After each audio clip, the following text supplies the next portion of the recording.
We have returned. We have returned from the very important defense rooms. Yes. And we're all defensed up. Yep. Maximum defense. All right. Ready? Well, there you I forgot my voice. It's fine. You were doing the impersonation of the judge. Good job. We'll be fine.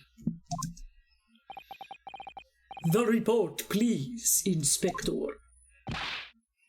Yes, sir. Traces of human blood were found on the overcoat of the defendant, Miss Gina Lestrade.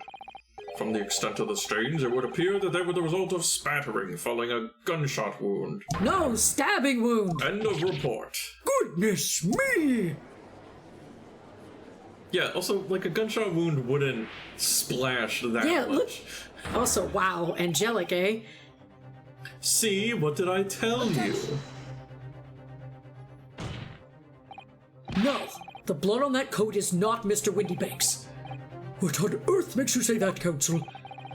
The coat originally belonged to Magnus McGilded. Just before his coat was deposited at Windybanks, McGilded had fatally shot Mr. Mason Milverton. So the blood on that overcoat is the blood of the brickmaker from the omnibus case. Well, the dead cannot speak. Isn't that right, my Nipponese friend? Sorry? 2 months ago, in this very courtroom. If only Maya was. Oh, God, yeah, if only they were here. Yeah, funny that you say if only dead could speak in courtrooms. Did you not argue fervently for McGilded's innocence? And yet, now that the man is dead, you brand him as a murderer. Your conduct shatters any shred of respect you may have earned for yourself in this country. But that was...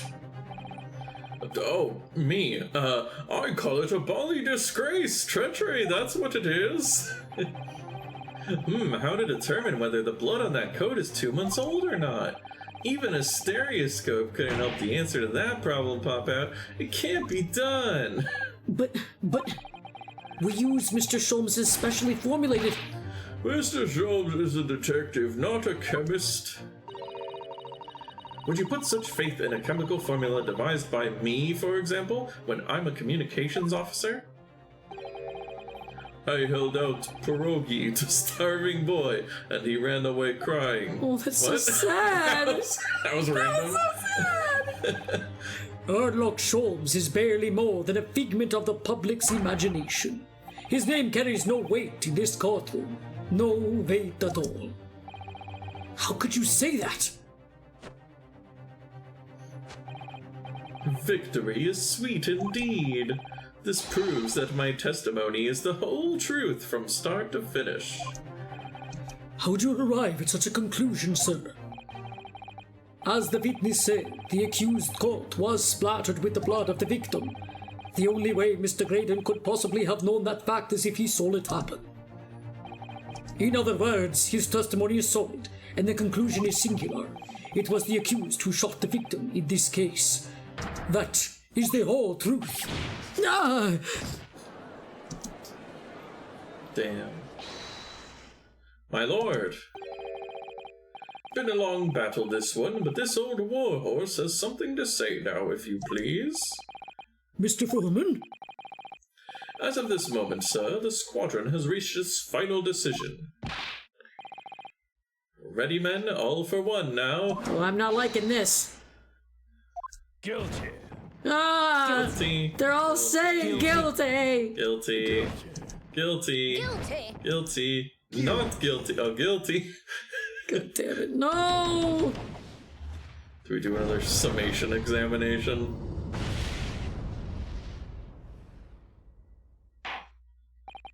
Well, it would appear the ladies and gentlemen of the jury have reached a unanimous verdict. I thought you were for justice, bitch. You don't know the truth, Van Zeeks? Is that it? Is that it? Yeah, whose side are you on? Yeah. Are you just stupid? Anyway, the defense has continuously failed to unpick his witness's testimony.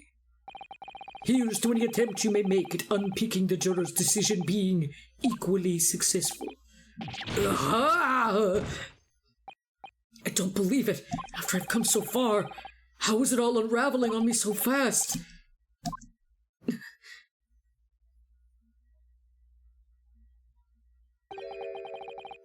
How very distressing to be held in such low esteem. Oh, it's Herlock, I bet you. It's Herlock. Wouldn't you agree, Miss? It's Herlock. He's Herlock. I bet it. He's in disguise. Officer, you've delivered the report now. That will be all. Thank you. Go back to the North Pole now. It occurs. I don't even remember what his fucking voice was. It was just. I think it was just regular. Yeah. It occurs to me with some regularity, Mr. Naruhodo, that scientific truths are determined not by science, but by none other than the human mind. I know that voice. That bailiff's voice sounds very familiar of a sudden. Sounds like Ergo Corvus, the VTuber. So weird. Am I going mad? Ah!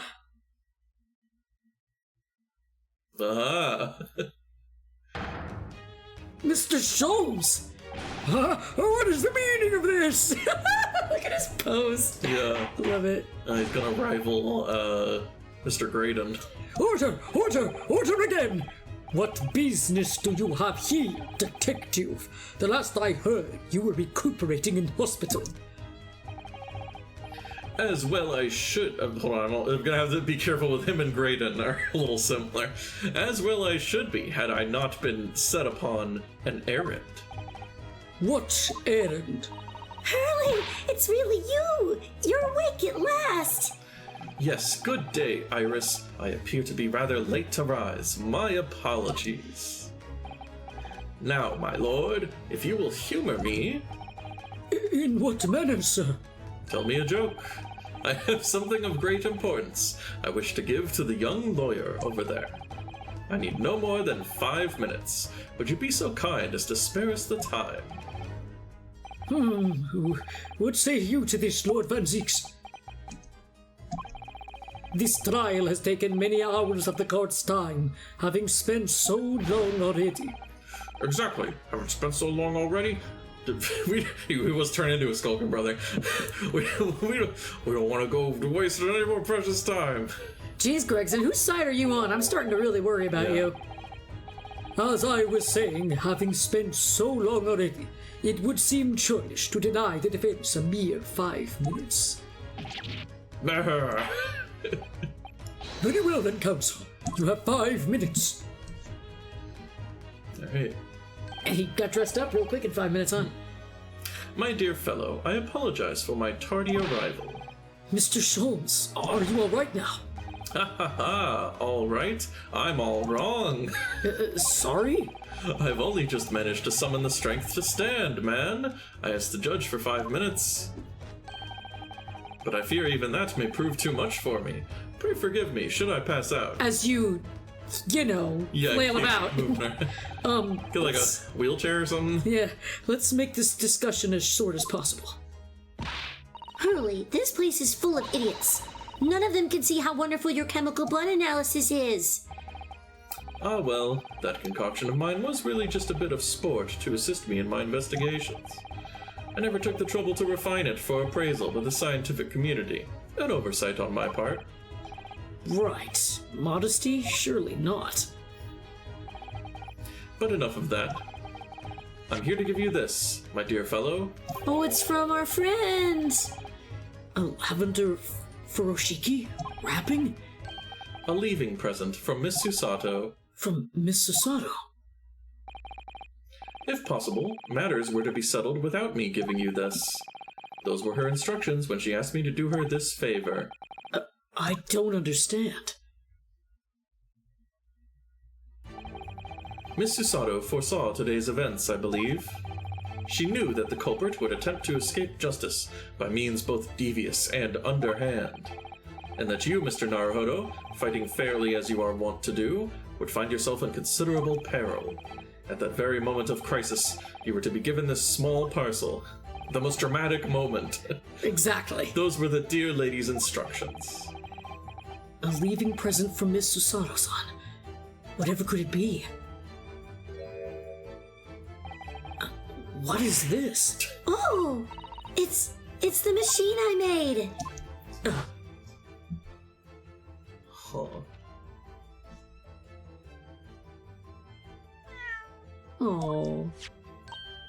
Look, I used this. It's my latest invention. What is that? I call it the cat flapomat. I can make a cat flap for a little furry friend like Waggy in seconds.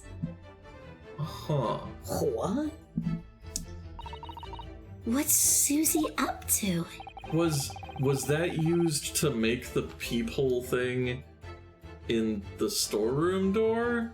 Oh, maybe? Maybe? I don't know. Miss Susato. Oh, that's you. Miss Susato muttered the following words before she left. She muttered them so to say, "I'm a failure. I don't deserve to be a judicial assistant." What? Didn't she say something like that? You really are the best judicial assistant in the world. Well, that's extremely flattering. But I'm sorry to say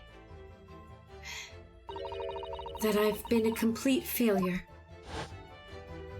Why? Whatever did she mean by that, Mr. Sholmes? That night, when you left Windybanks in pursuit of the thieves,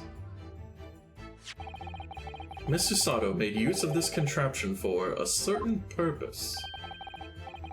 That is your answer, dear fellow. No, not at all cryptic then. Susato-san used this cat flapomat that night? But why? Yeah, what? Okay. Yeah, the only thing I could think of is, like you said, the people. Yeah, the only similar thing. I'm trying to remember if the door had a peephole beforehand. Your 5 minutes is over. We're out of time already. 5 minutes go quick.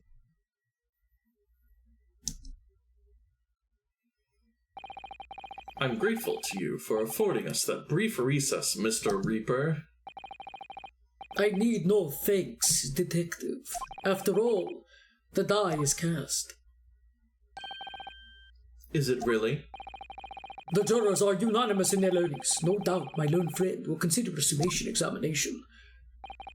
But any attempt to alter their verdict now would be utterly futile. I wonder. Mr. Naruhodo. Yes? The rest is down to you, dear fellow. What is your plan? The rest is down to me? Don't you mean up to me?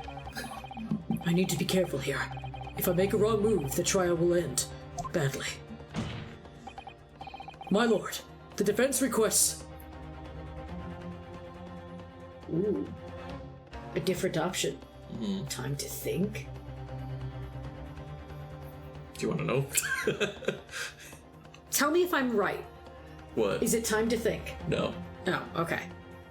Is it further cross-examination? Yes. Okay. And that was the other one, because I didn't think, based on what he said, a summation examination would be appropriate. Further cross-examination. Objection! The jurors have spoken. Protocol dictates that you may not cross-examine a new witness now. The defense is not asking for the cross-examination of a new witness, rather to continue with one of an existing witness. What? It would appear that a rather important detail has escaped your attention, Mr. Reaper. My lord. President, your lord. To interrupt. Yeah. Thank you, officer. Very well. The cross-examination is temporarily suspended. Yeah, we're still doing it. I presume you have no objection. No. So nobody can say anything then. If Bruno asks to resume his cross-examination of Mr. Graydon, The court is obliged to allow it. This is absurd. I've been staked. I would remind those present that this is my courtroom. I concur the defense is entirely within its right to burp, excuse me, which I just did, to request the continuation of the cross-examination. However, I will not permit an unremitting protraction of these proceedings. Therefore, I have decided to afford the defense one final opportunity in concluding the cross-examination. counsel, you must choose but one statement from the witness's testimony, Gosh. and but one piece of evidence to present in support of your argument against it. A single chance to present evidence? If following that, the situation remains unchanged, I shall move to adjudication. Words are difficult, don't judge me, I'm the judge. Is that clear, counsels? Do not press the witness any further. My lord. Yes, my lord. A single statement and a single piece of evidence. Most generous. I think I know. It's So going to be the obviously cat flap-o-matic on the peephole door statement. It's got to be. Maybe. There's no other way. Well then, Mr. Naruhodo, it's high time I fell in a dead faint. I leave this in your capable hands. Good night. Mr. Sholmes! It's done.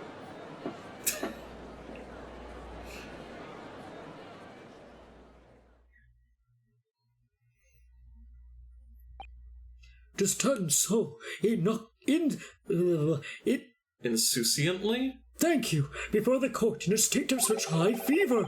Either the man has extraordinary strength of mind or an extraordinary lack of feeling. I imagine he's feeling very little now. The detective is sleeping soundly in one of the antechambers. Strike a man when he's down, why don't you?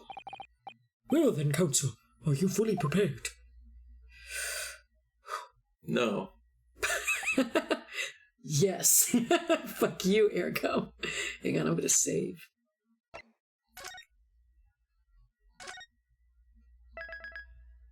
Good job. Yeah, it was really difficult to do. It was just something I thought of that might be the right move in this case, you know? Would be a good idea. There we go. Yes. One statement, one piece of evidence. I won't let Mr. Sholmes down. More than Start he already playing, is. The Eminem song. Yes. Or Iris. Only got one shot tonight. And I won't waste this final chance that Susaru-san has given to me. This is going to decide the entire outcome of the trial. Very well, then. Under the terms I have outlined, you may resume the cross-examination. Alright. Okay. So let's take a look. It's a notebook. Okay, while these ruffians were jostling with the broker, I was still nearing the entrance to the shop. When Windybank threw Nash over the counter, I felt a sharp pain in my arm. I pursued the man, but he shut himself in the storeroom. I could see him through the peephole in the door, though. Okay. I'm thinking it's that. The accused in a black coat shot the man in the back as he was trying to flee to safety. Because the other thing I keep coming back to is the big thing that's making this all seem very suspect right now is the blood. Uh-huh. So I don't know if we have something about that, but I saw the blood splatter all over that wretched girl. Then she tossed the gun out of the peephole, so I picked it up and made my escape. Okay. So, present the cat. On this statement, you think? Yeah. This one? Okay. The third one would also work, apparently. Oh, okay. Well, that's good to know. Objection! Oh, what on earth is that eccentric contraption, counsel? Oh, it's my cat flap-o-matic, my lord. It makes a way for cats to get in and out of a room. It can cut through any door you can think of, and make a new little door in the middle of it. That's right, my lord. It's a device for creating so-called cat flaps. Small doors for cats to come and go as they please, without their owners having to open the main door. I'm sure we can all work that out for ourselves. But that cat lover's contrivance has no possible relevance to this case. Oh, really? Of course it doesn't. To start with, there was no cat flap in the pawnbroker's door. Not being a keeper of cats myself, I'm afraid I fail to see what this has to do with the matter at hand. You see, I keep deer. I feel like that should be obvious. Perhaps it would help if I described its function another way, then. This contraption is able to create a peephole in any door you can imagine in practically no time at all. I beg your pardon. A peephole, you say? 2 nights ago, we arrived at the scene only 10 minutes after the murder of Mr. Windybank had taken place. That's right. According to the paperwork at the yard, it was you, your Japanese assistant, and Schultz. Yes, the 3 of us were together, and it's recently come to my attention that my assistant made use of this device at the time. Your assistant did what? There was a peephole in the storeroom door. I can attest to that. Because I looked through the peephole myself in order to see the inside the locked storeroom. This is ludicrous. What are you trying to say? Of course there was a peephole in the door. I said as much in my testimony. How else could I have witnessed the crime, for pity's sake? Yes, how could you? What? Counsel, kindly say what you mean. Stop being vague. All right, it's time. Time to strike the final blow. What I mean is this, my lord. My assistant made the peephole in the storeroom door, and until such time as she did, the door had no hole in it to look through. What? No! Objection! This is a farce. Are you really suggesting that the peephole in the door was... Yes, it was created only after the incident had taken place by my judicial assistant using this device. Your assistant tampered with the crime scene whilst being fully aware of the gravity of her actions? This is a most serious act of vandalism. For which I humbly apologize, my lord. It was in a few minutes that I left the scene in order to pursue the Skulkin brothers and alert the police. Nevertheless, in the light of this new information, it becomes apparent that Mr. Graydon's testimony is riddled with holes. Riddled with... Explain yourself, counsel. The majority of Mr. Graydon's testimony that appears to incriminate the defendant is based upon what he witnessed through the peephole in the storeroom door. Yes, that filthy girl shooting the man in the back. However, if at the time of the incident, that peephole did not yet exist in the door, there's no possible way that you could have seen what you claim to have seen. Grr.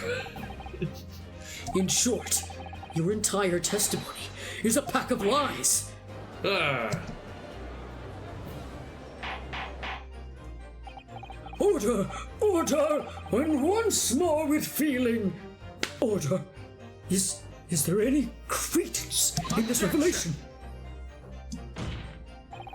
None whatsoever, as my learned friend must surely realize. Exactly. This is just some cheap trick designed to discredit me.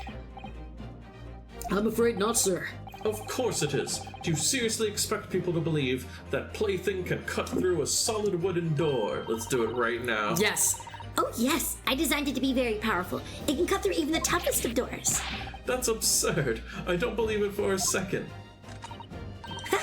I had a feeling you'd say that. I'll use it on your face.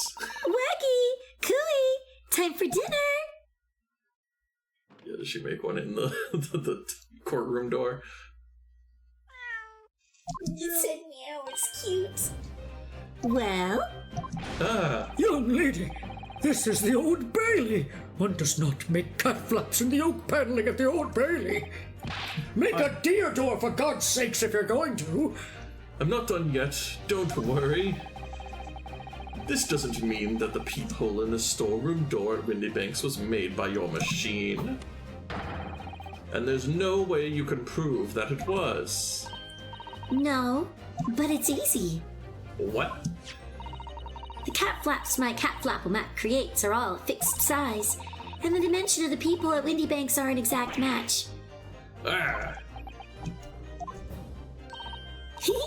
Old Silky's lost for words.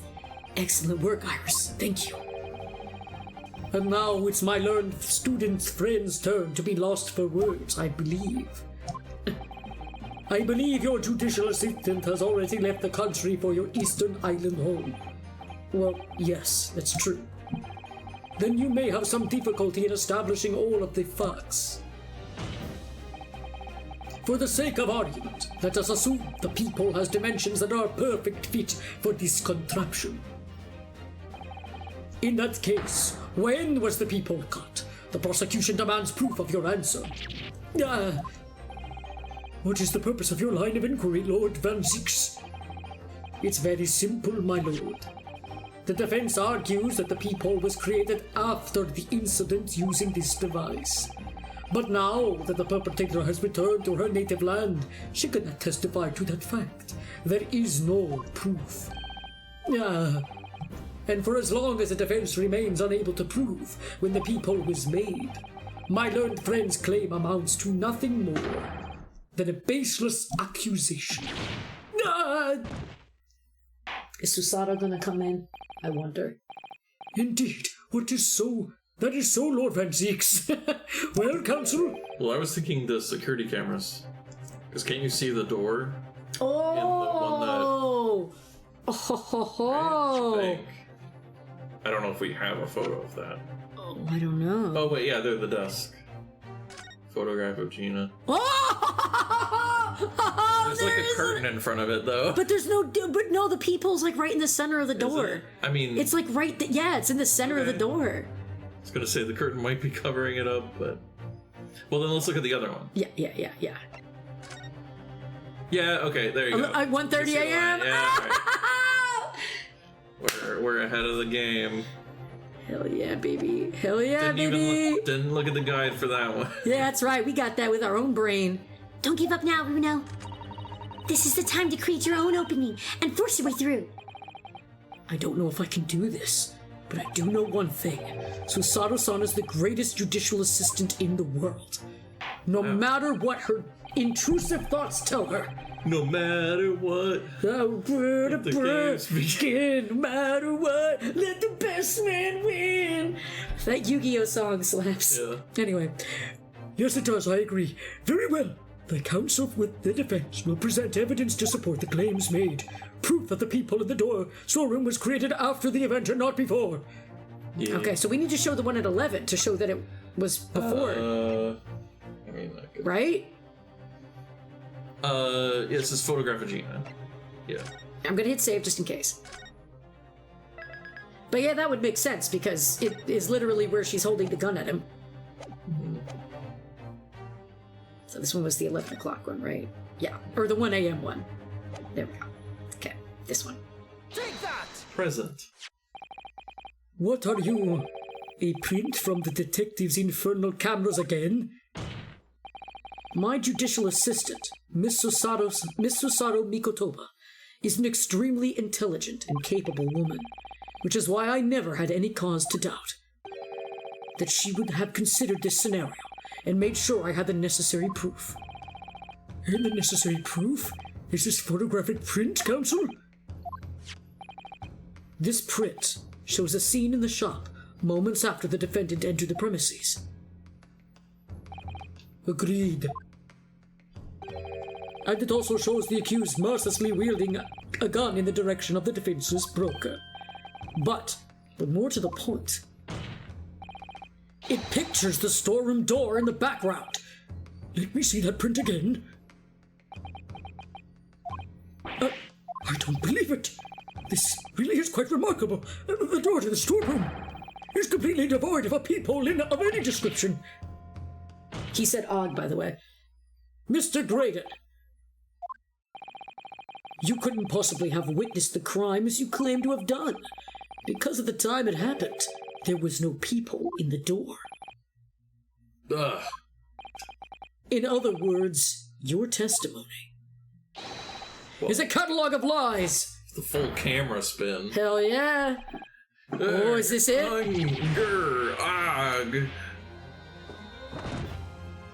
Beautiful. He's dead. Beautiful. But then he's standing up. Yeah. Order! Order! Order! I am satisfied that the defense has substantiated its claim beyond all reasonable doubt. This witness's testimony was entirely fallacious. What? No, he didn't perform oral sex. Did I say the wrong word? No, I don't know, it just sounds like that. Yeah, it does. That's not the only thing we now know beyond all reasonable doubt.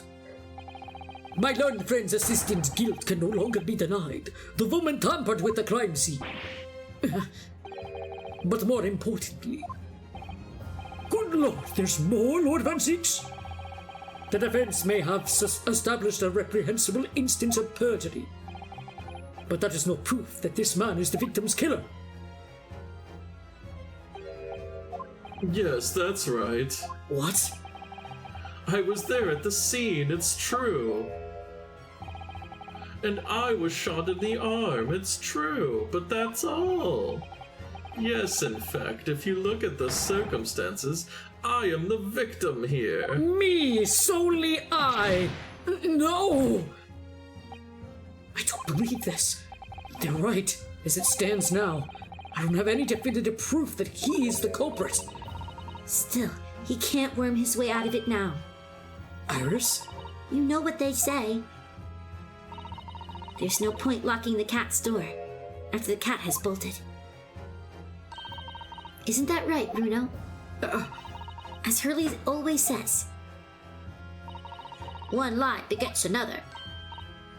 No, wait, that might have been a line I wrote for him in one of my stories. Well, no matter who said it first. Oh, no matter who said it first, you're right.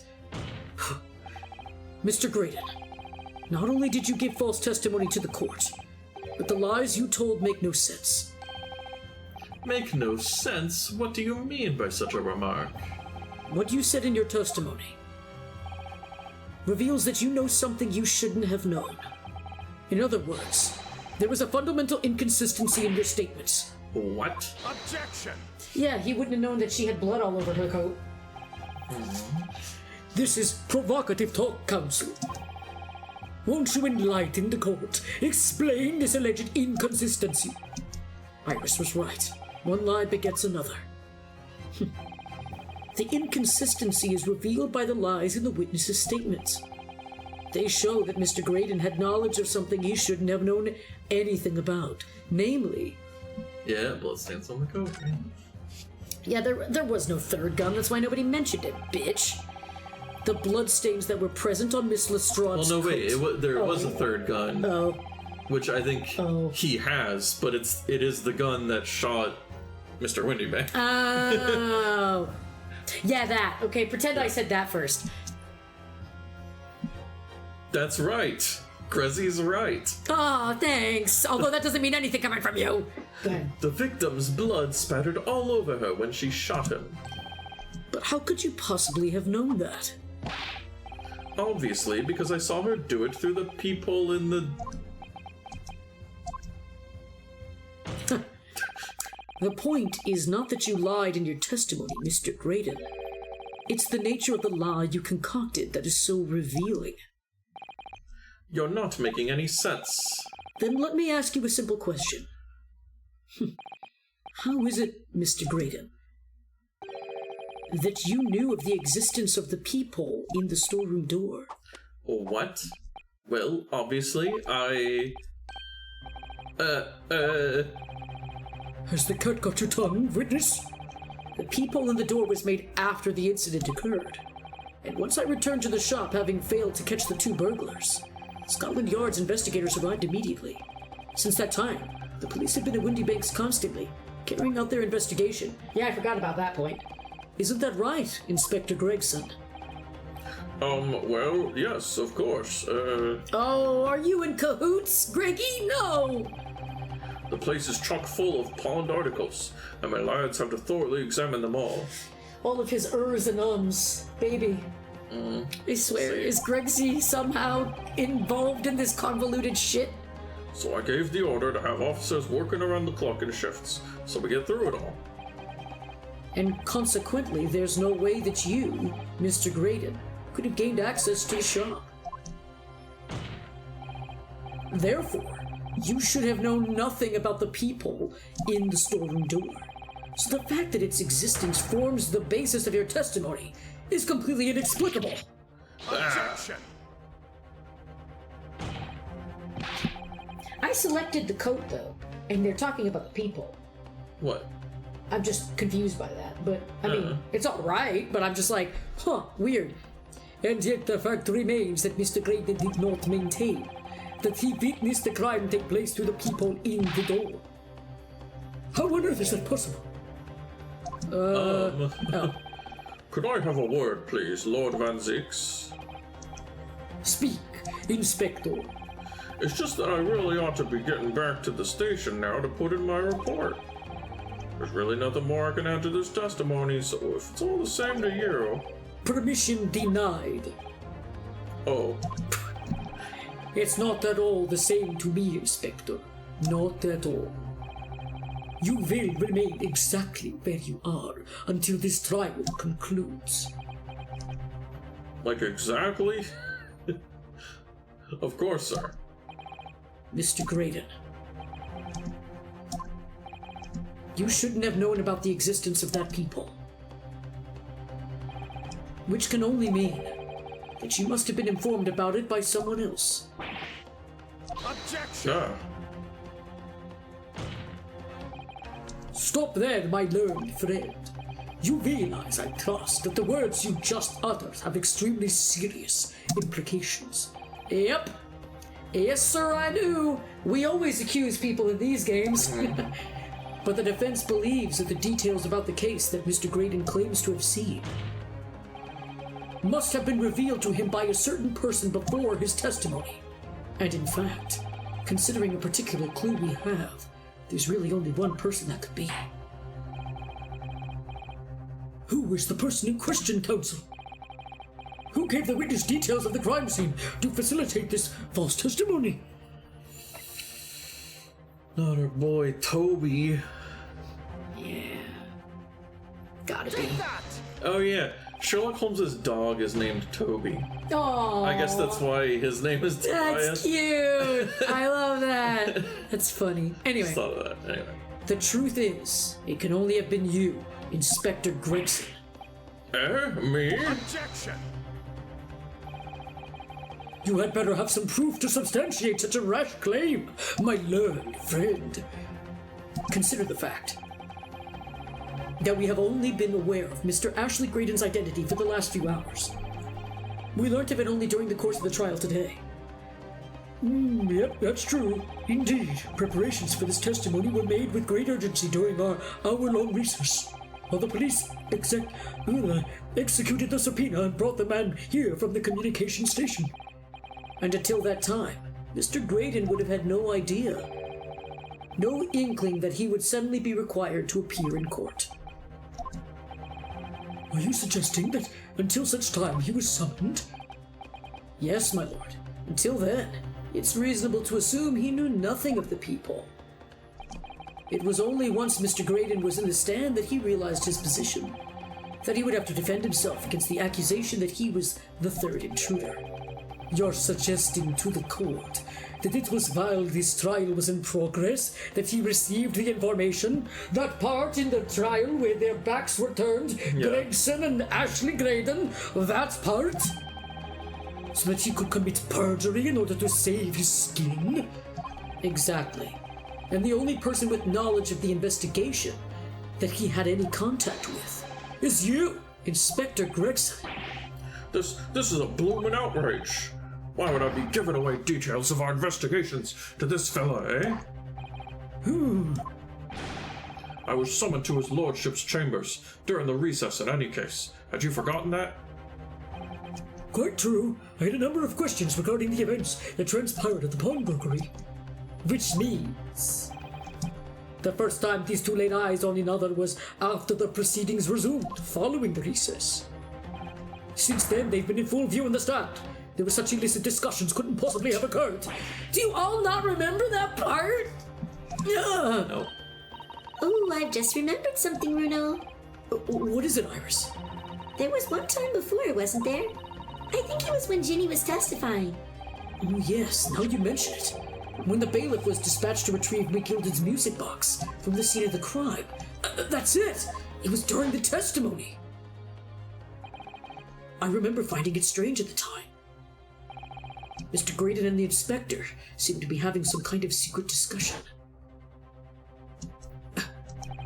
it would have been possible for you to give Mr. Graydon the information he needed then.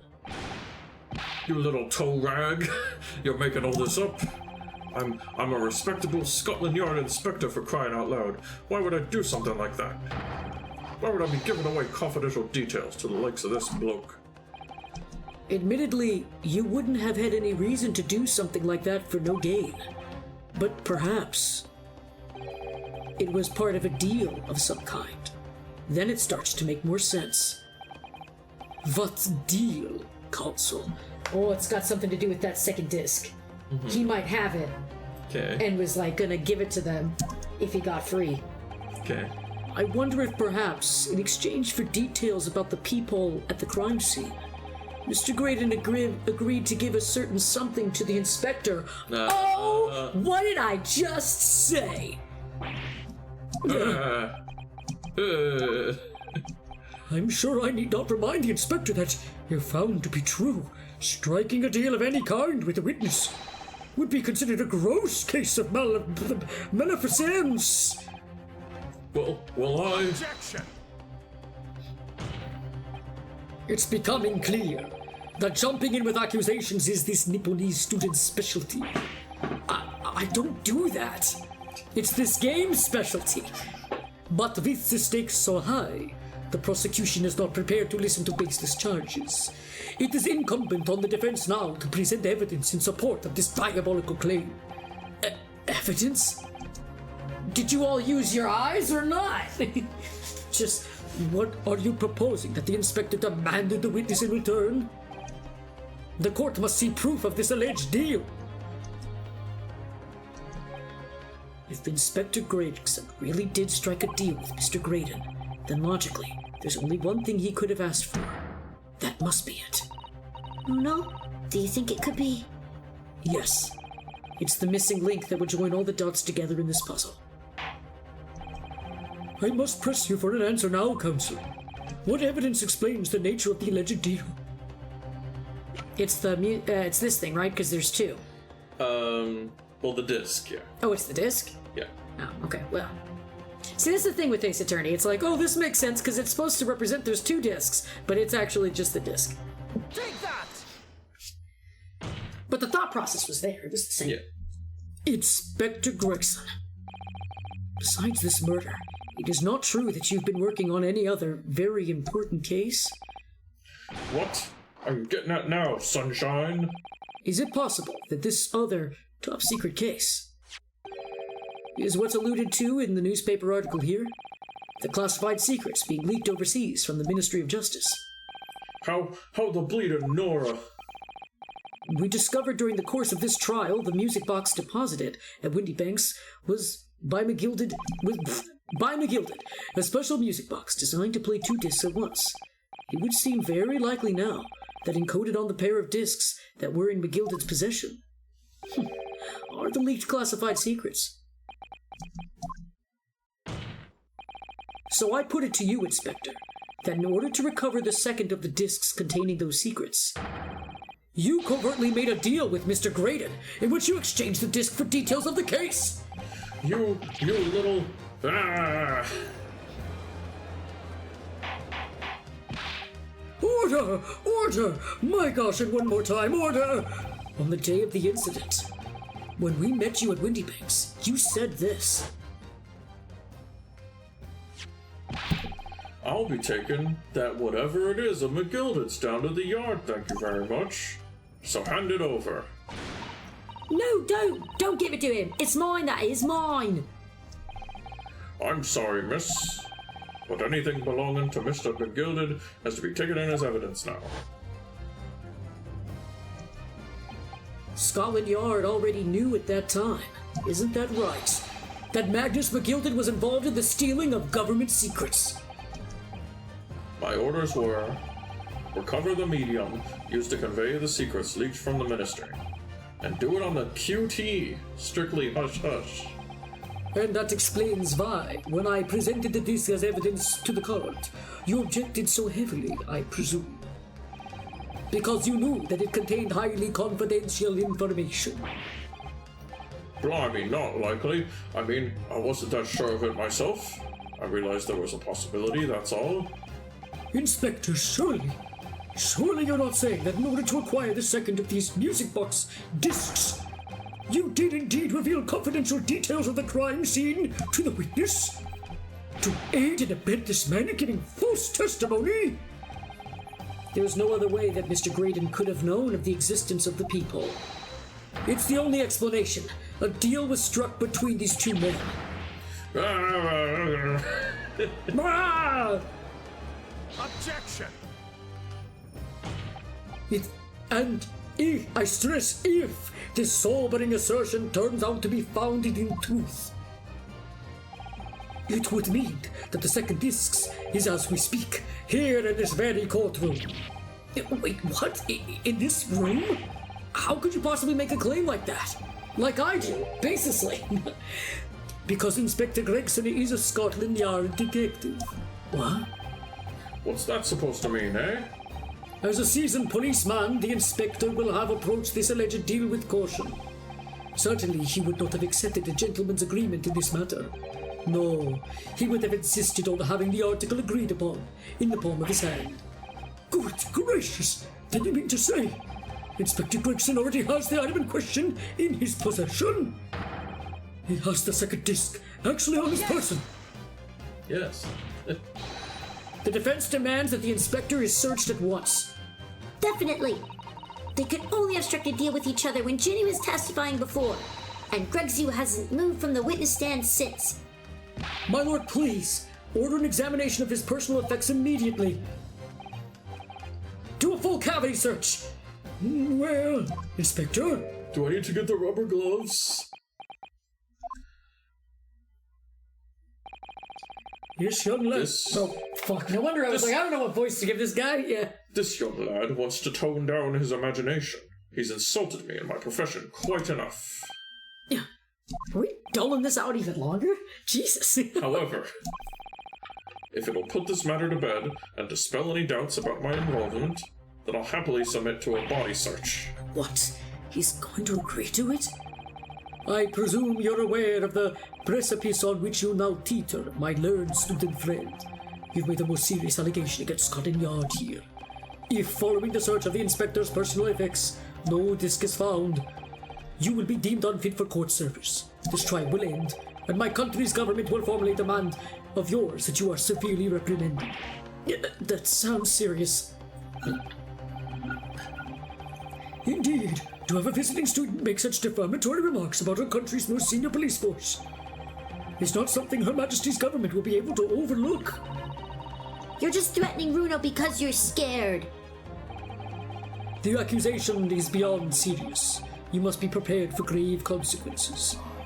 It's true. I can't imagine Gregson would have accepted a gentleman's agreement for something so critical. The disc must have physically changed hands, which means the inspector should have it. But somehow, something doesn't feel quite right here. Very well, counsel. You know the implications. So let me ask you one final time. Yes, my lord. Do you still persist in formally requesting a search? Search someone else. Yes. That's the one? I thought so. Yes. Because, yeah, he must have gave it to someone. The brother!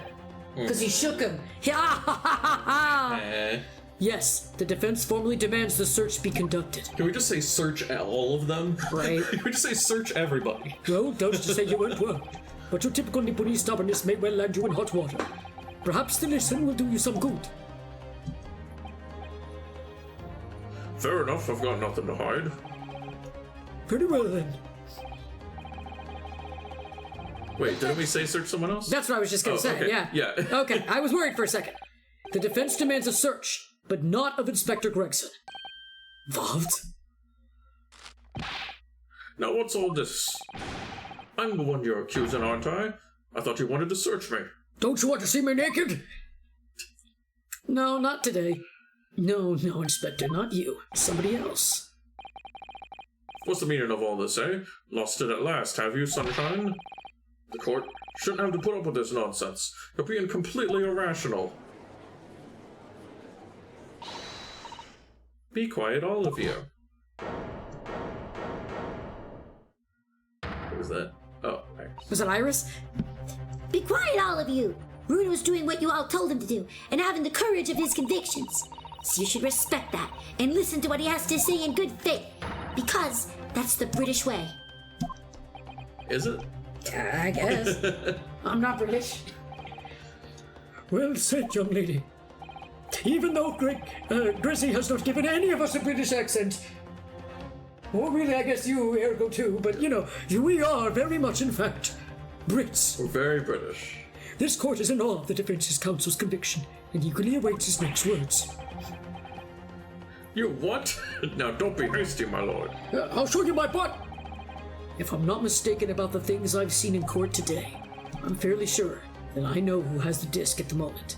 There's only one person it can be. Counsel, of whom do you request the search? Waluigi. Take that! Yep. Of my lord, Mr. Nash Skulkin. Well, I never. Me? Him? You're the best. Well then, bailiff! Get the rubber glove, restrain the witness, and conduct a thorough search of his personal effects. Please, my lord. Inspector? Scotland Yard, as you object to the search. Unfortunately for you, Inspector, your objections carry no weight here. In this courtroom, only the prosecution and the defense have the authority to object. But Lord Van Zix... I have no idea what forces are in play that might influence your actions. But personally, I have no intention of obstructing the course of this trial. I may sometimes be racist, and I may sometimes be rude, but I am for the truth. Like later game Edgeworth. Bailiff, carry out the search! Stripping. Now hold on a mo. I don't know nothing. Nothing about no disc. Cut it out!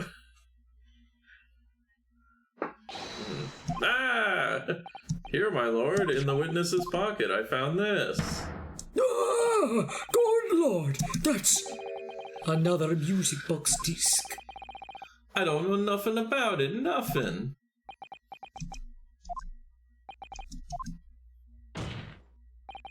That is the second music box disc left behind by... I don't know why that is so hard for me to say. Disc left behind by Magnus McGilded. Anytime there's by Magnus, I'm like, I don't know how to say words. It is not Inspector Gregson? Or is it not Inspector Gregson? My fish and chips. Order! Mr. Skulkin! What have you to say for yourself? Gordon Bennett. I mean, just Gordon Flamin' Bennett. He's innocent of this. I swear I didn't know nothing about that disc, honest to God. Only time I believe him, really. Actually, no, that's not true. I believe him about other things, too. Counsel, would you please explain what exactly is going on here? The alleged deal that was struck was between this witness and this detective, no? Without question, my lord. Then for pity's sake, why on earth was this man in possession of the disc that the inspector traded for information? Inspector Gregson is a shrewd, calculating man who rarely loses his composure. But at one particular point in this trial, he exhibited some unusual behavior for a brief moment. I don't recall. What unusual behavior? It was, yes, during my cross-examination of Mr. Graydon. Tell me, Mr. Graydon, when you left the pawnbrokery that night, was it by any chance with the second disc in your jacket pocket? I admit to nothing of the sort.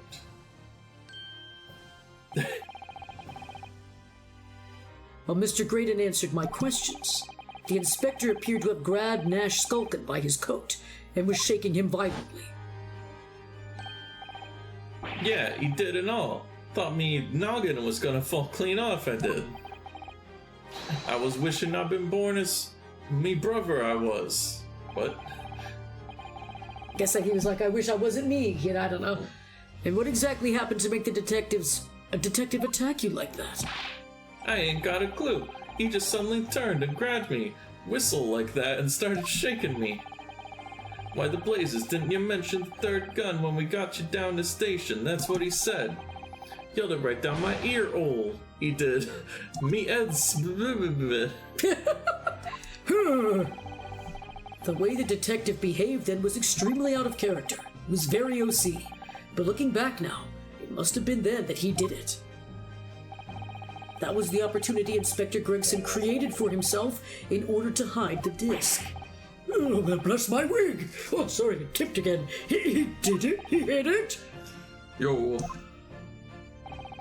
But I'm afraid I failed to comprehend the motive here. If the detective had acquired the disc he was after, why on earth would he then proceed to hide it in another man's pocket? This is a court of law. He could have submitted the item as evidence.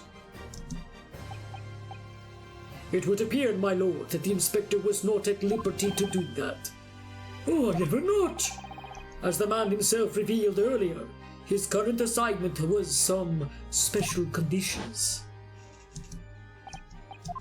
My orders were recover the medium used to convey the series leave from the ministry. Do it on the QT, strictly hush hush. What's the QT? Quick. Quiet, I guess? I don't know. Yeah, maybe. Hush, hush, a top secret assignment? As far as we're aware, the information stolen comes from confidential government communications. It would seem that if that information were to be revealed in court as evidence, it would be problematic. Does that sum up the situation, Inspector? It's a call-out post. Yeah. Problematic. I'm operating under direct orders from the ministry. I'm afraid I'm not at liberty to answer that question. So, realizing there was a chance that you may be searched here in the court, you took steps to hide the disc you had acquired from the witness. Oh, does this mean? He only pretended to attack Mr. Skulkin in order to get close enough to him, to slip the second disc into his pocket. So it was all a pretense? Brr.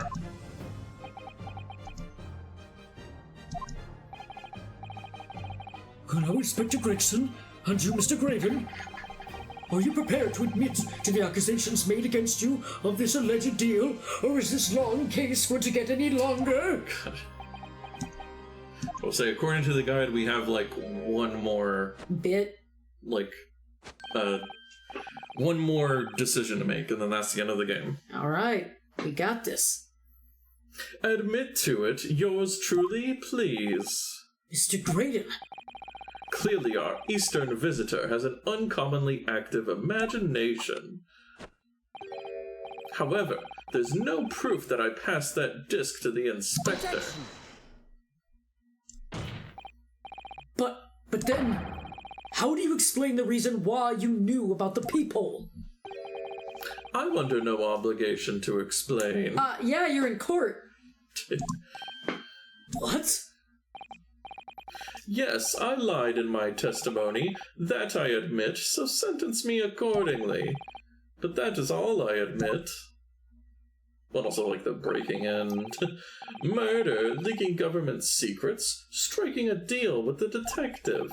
All of it is this young Eastern man's fancy.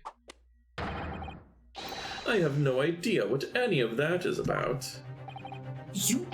what? Still? Longer still? Ugh. Well, what about you then, Inspector Gregson? Do you admit to making a deal with Mr. Graydon in order to acquire the disc? Ladies and gents of the jury, as a Scotland Yard inspector, I will declare this and nothing more. I am acting in the best interests of the country. Whatever I've done, it's been in the name of justice. So, as members of the public of this fine country, I'd like to think that justice will be your guiding light when you're making your decisions.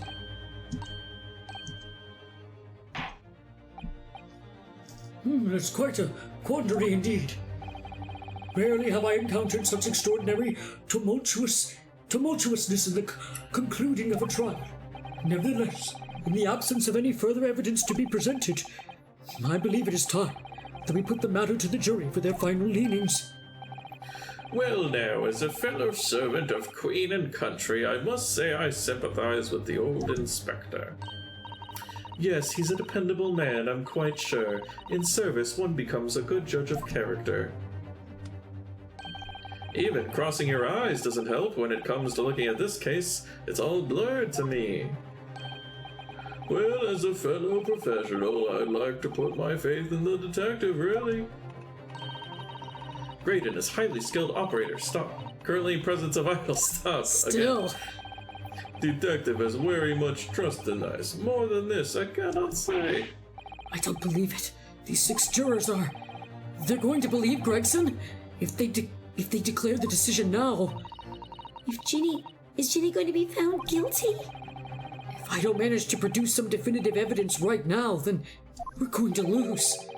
Either some proof that Graydon killed Mr. Windybank or stole those government secrets, or some evidence to force Gregson into admitting that he struck a deal with the witness. Well then, counsel, I think it's time I impose on the jurors to declare their final decisions, no? That is, unless you have some compelling evidence you have thus far not presented to the court. If I let the judge call on the jurors to announce their leanings, Gina will be found guilty. There's no choice then, Bruno. You have to throw some more evidence at them. This is it.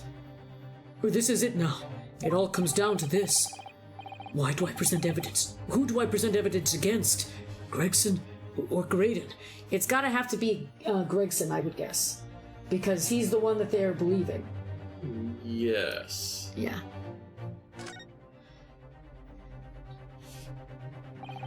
Inspector Gregson, there is one final piece of evidence I would like you to see.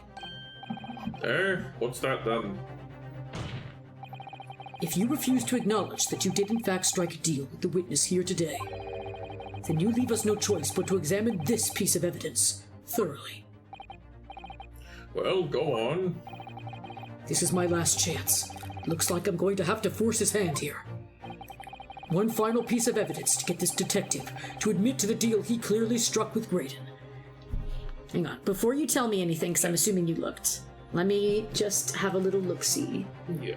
A redemption ticket issued from the pawnbroker. Paperwork signed by Gina, charge of her defense, showing the Scotland Yard detective gains us access to the crime scene. 4 samples of wood. They're not going to listen to any of the blood stuff, so.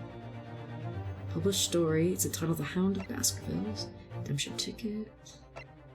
Notes by Mrs. Sod about the McGilded case. I'm just curious. Oh, just. Okay, there we go. Okay. Is it this? Because I know that's what they've been talking about. But does that prove anything? No. It don't.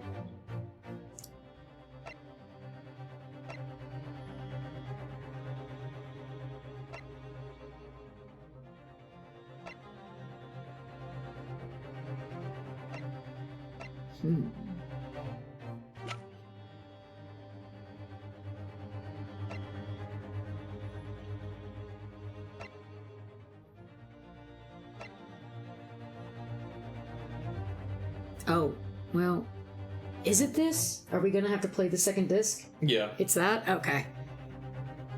Take that! Is that Mr. McGilded's peculiar music box, counsel? Yes, with the disc already in place, ready to play. I think perhaps now would be a good time to listen to the sound produced by the music box again. Only this time. With the second disc we've just discovered, set in place as well. Goodness, this disc, counsel?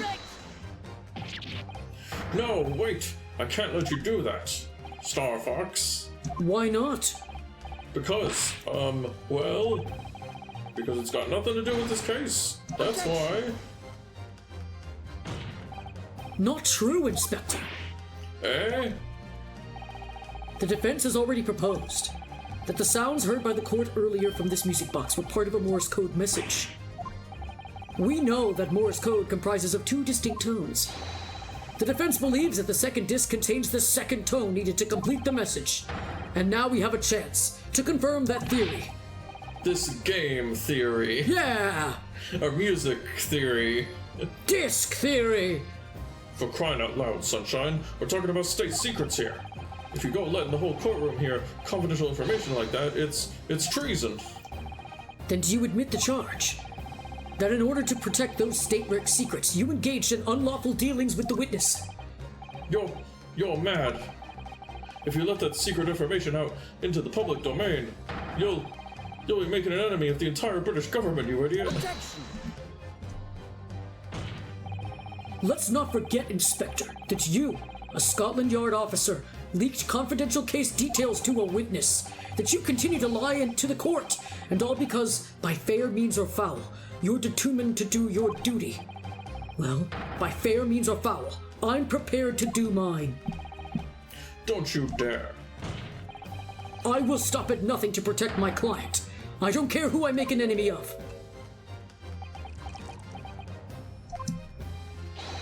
My lord, if you please, the court must hear the sounds made by that music box. Come on, Van Zieks, for Pete's sake, stop him. Objection! Ha! I've missed the leg one. Inspector, you should know my methods by now. I'm a prosecutor. I'm no Scotland Yard puppet.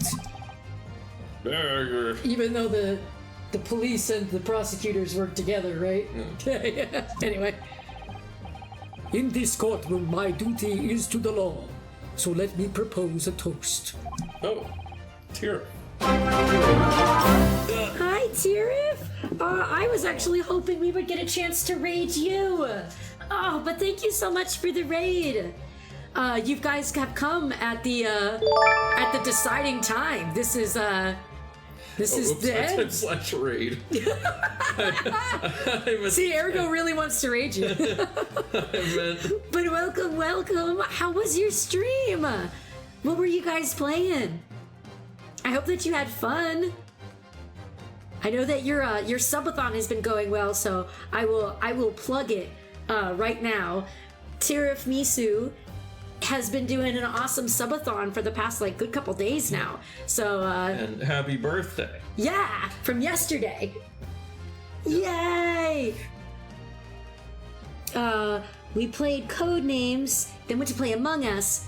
Oh, but it didn't work, so we played Sonic. Well, I'm glad that you guys got to play Sonic at least, but it sucks that the other stuff didn't get to work. Curses, Among Us, and Codenames, or one or the other. But either way, thank you so much for the raid, friend. I hope that you can relax now after the stream. If you need to take care of yourself, by all means, do what you need to do to have a good time now after your stream. But yes, right now we've come to the end. Basically. Yeah, we've accused Sean Connery, or not Sean Connery, I guess, Inspector Gregson of basically consorting, I guess, whatever, with the accused here because he hid a disc. Yeah. What a bitch. Anyway, yeah, it's kind of sad. I like Gregson. I get why he did it, but yeah. But it's time to uncover the truth. Oh, and also, thank you. Ergo just pointed this out to me because in my long-winded explanation, I didn't notice. Thank you for the follow, Heisty. I don't know if I'm saying your name right, but thank you. Thank you for joining the treasure hoard. You're a treasured person, so thank you. Yes, it's the French Fry Man. French Fry Man. French Fry Man did it bad. Granted, it's because of government secrets and all that, but still, he's in all of this, he's gonna get an innocent girl murdered, so Right. Yeah, no, we don't want that. Anyway, yeah, same. Shake my head as well. But as Van Zieks just said, To uncovering the truth by fair means or foul. Let's do it. Everybody raise a drink. No. Uh, And then it just turns out that the discs have the full script of the B movie on them. Just in Morse code. And they're just like, what the hell is this? right? They're like, 100 years from now, this will be made into a movie. What's a movie? Right, too. If those are classified. Yeah, those documents are sealed tight. Oh, excuse me. Very well.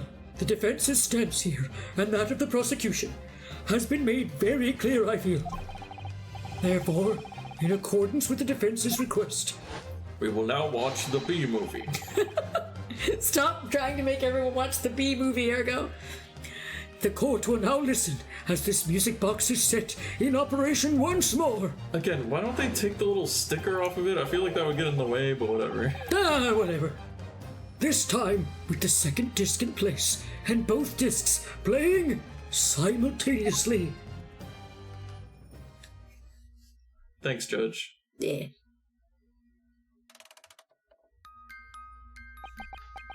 Is it playing some Morse code? Yep. It's playing doo-doo-doo-doo. It's unmistakable now. It's Morse code, says somebody. Alright, I admit it. Whatever you want. For the love of God, shut that bloomin' box up.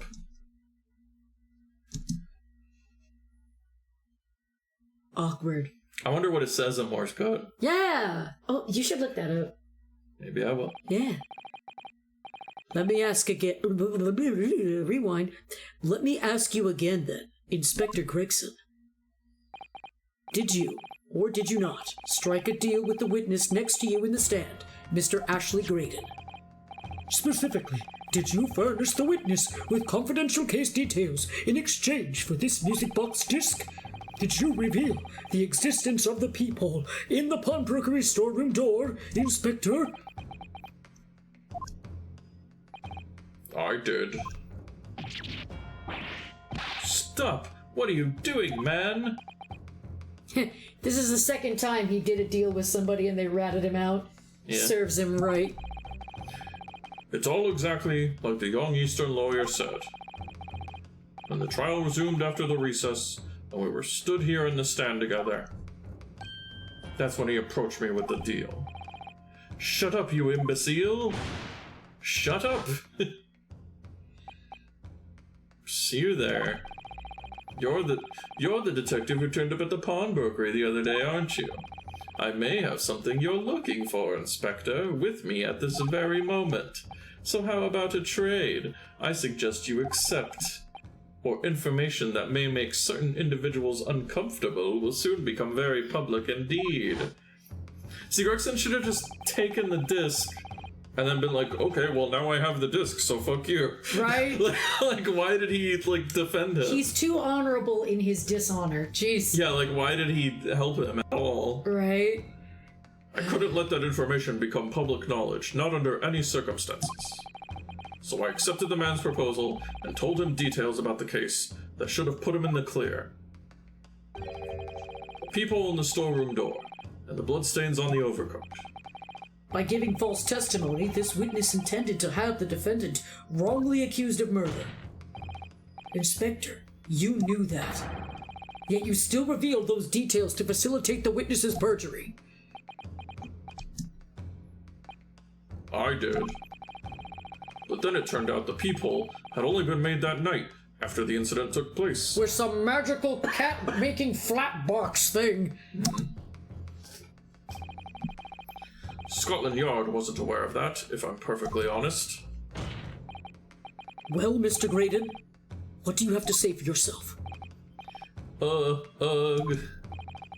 There's nothing and no one left for you to hide behind. You struck a deal with the inspector in order to escape conviction of a very serious crime, namely this. You are the third intruder who broke into the pawnbrokery on the night in question. And you perpetrated the murder of the proprietor, Mr. Pop Windybank. Yeah, you. Oh, he broke the stick. Traitor! Oh my god. Oh, Oh, jeez! jeez. Uh-huh. Oh no, he did the Heimlich maneuver. Bailiff! Bailiff! Restrain that man! At once!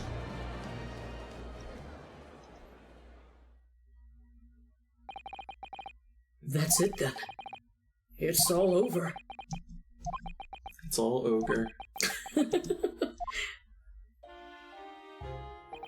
All-Star starts playing. Oh, I think this is Graydon? Or maybe Oh, probably Gregson. Graydon. I'll just do a neutral voice. I despised my life growing up. Those slums are vile places. I was cursed from birth, born into poverty, the son of a penniless artisan. Yeah, Okay, it's Graydon.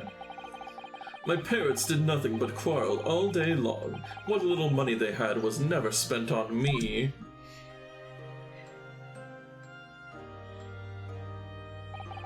So I set about studying to better myself, to one day escape from that hellhole.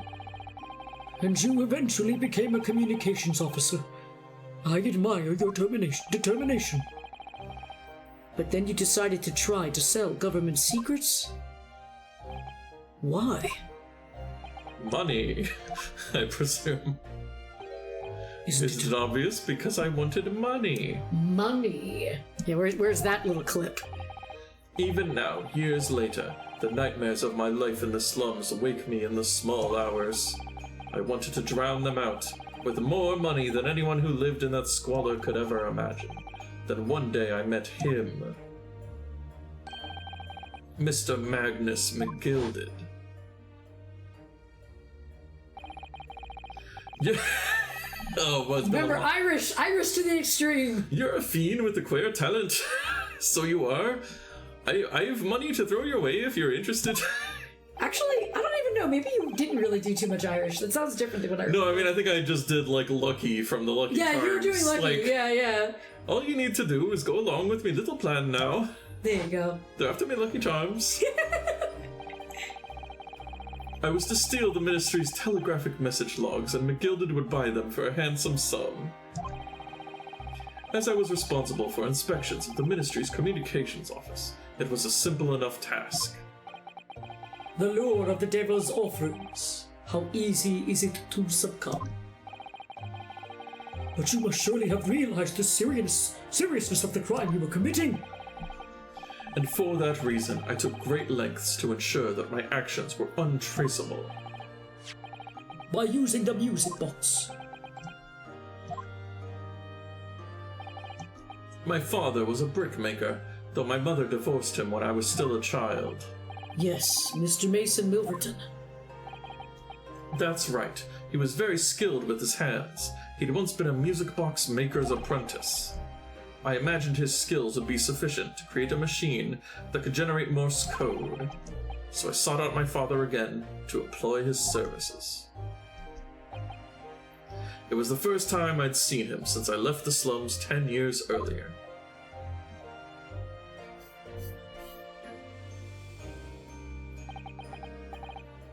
Look at you, Ashley. What a fine gent you've become, eh? He was a different man to the one in my memory, a thin, frail old man. But poverty had never broken him, never corrupted him like it had me. I was sure that he wouldn't help me if I told him the real reason, so I made up a story. I've got some work for you, Father. I need some music box discs made. Music box discs, eh? A musician friend of mine has written some music he wants to sell to the public. I brought the score with me. There are two, actually. I'd be delighted, son. It's been 20 years since I did any work like this, though. Fetch my tools, would you? They're in the loft. That's how I had him make the two discs. Thereby splitting the information in two. You were taking considerable precautions indeed. It was to protect myself as much as anything. It meant that I could deal with McGilded in two separate transactions. The first involved the first of the two discs in the music box for playing. I exchanged them with McGilded for 10 guineas. Then on receipt of the second disc, he would pay 1,000 guineas. Jeez! So, what happened on the omnibus 2 months ago? Was the second part of a deal? The exchange of the second disc? Yes. I'd sold the man information that way a number of times already, but it seems he became reluctant to part with his money. But that doesn't quite make sense, Mr. Creighton. For why was it that on the omnibus 2 months ago, your father, Mr. Milverton, was the one dealing with Mr. McGilded and not yourself. When I received 1,000 guineas after my first completed dealings with McGilded, I decided to give 200 to my father for his troubles. Only 200 out of 1,000? Yep. Jeez.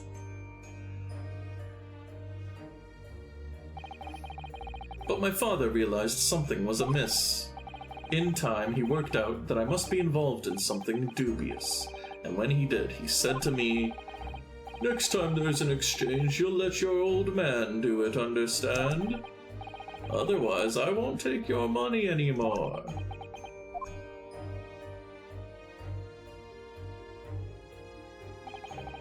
That was my father's way of dealing with it, I suppose. Climb into the omnibus, hand over the second disc, and take the money from McGilded. That's it. He had no idea what was actually on the discs I'd asked him to make. He never knew. Just like I'll never know why everything went so horribly wrong that night. All I know is that the disc was taken from him, and he never returned home. And I never got paid. Yeah, it sucks pretty hard. Presumably. It was only then that I found out what sort of a monster McGilded really was. So after 10 years of not once uttering it, I swore on my father's name. That I would become a dancer. To exact revenge. Revenge? As anyone with even the remotest knowledge of a man will no doubt be able to imagine, McGilded brought all his wealth and influence to bear in the most despicable of ways. You just poured that to crush. Almost as despicable as my amount of waste. To crush any semblance of justice in this trial. The crime scene was tampered with, evidence was fixed, and witnesses were bribed. That trial 2 months ago was a farce from start to finish. My feet had barely touched British soil back then, and I walked into that hornet's nest completely unaware of the sinister background to it all. I'd made plenty of money out of my dealings with McGilded by then. So I spared nothing in my arrangements 2 months ago. I knew exactly who to hire. If you're willing to pay the price, there are people in this city willing to do anything you ask. McGilded himself had shown me that. Are you saying that? I think you have the picture now. After he twisted everything to his favor in this courtroom to ensure that he walked free, I took matters into my own hands and delivered the justice that monster deserved. Ah, so he killed him. Yep. It seems like he hired somebody. Sounds That like it. tragic accident following the trial here 2 months ago was planned and executed by yours truly. Let me just add to the pile of my crimes. Yeah, might as well. McGilded's death that day was caused by this man. Everything is ready, sir, if you'd like to follow me into the courtroom. Love it. What's this, officer? 'Tis sooner than I was led to believe. I hope it's not inconvenient, sir. There were some changes to the schedule. Well, I must be making tracks now. 'Tis time for the inspection. They're going to examine the omnibus again, so I'm told. I asked if I could be present for it myself. So that policeman who came to tell McGilded he could examine the omnibus again. That's right, an imposter hired by me. Among Us, McGilded used his wealth to manipulate the trial. He paid people to adulterate the omnibus with all manner of false evidence. He threatened witnesses to lie in their testimony.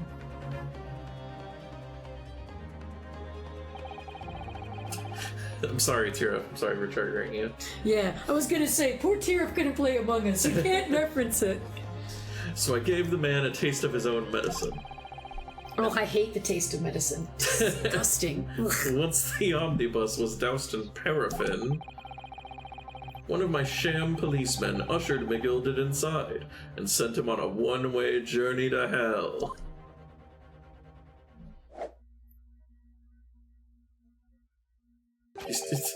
He never got his hat back. It's like, even though I don't have my hat, I'll still do it. An eye for an eye. That's how I avenged my father's death. Oh. A spine-chilling account indeed. But that wasn't the end of it for me. There was a loose end, you see. That's rhyme. Right?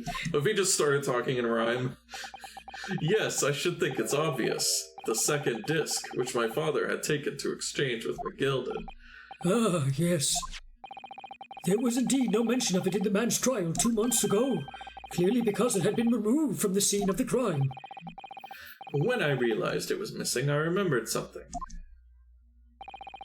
Something from the first time I dealt with McGilded. Excuse me. No worries, dear, if we know. This is the first of the 2 discs, and the music box you need to play them. Well, look at that now. What an ingenious little invention. So then, as promised, 10 guineas for ye, young man. What's this? Wendybank's pawnbrokery? Aye, 'tis a pawnbroker's ticket, so it is. You can use it to redeem an article I've deposited there for ye. There's no need to give a name. Just hand over the ticket and tell the fiend the watchword. I put a jewel in pawn for ye. It'll fetch a good 10 guineas if you sell it, so it will.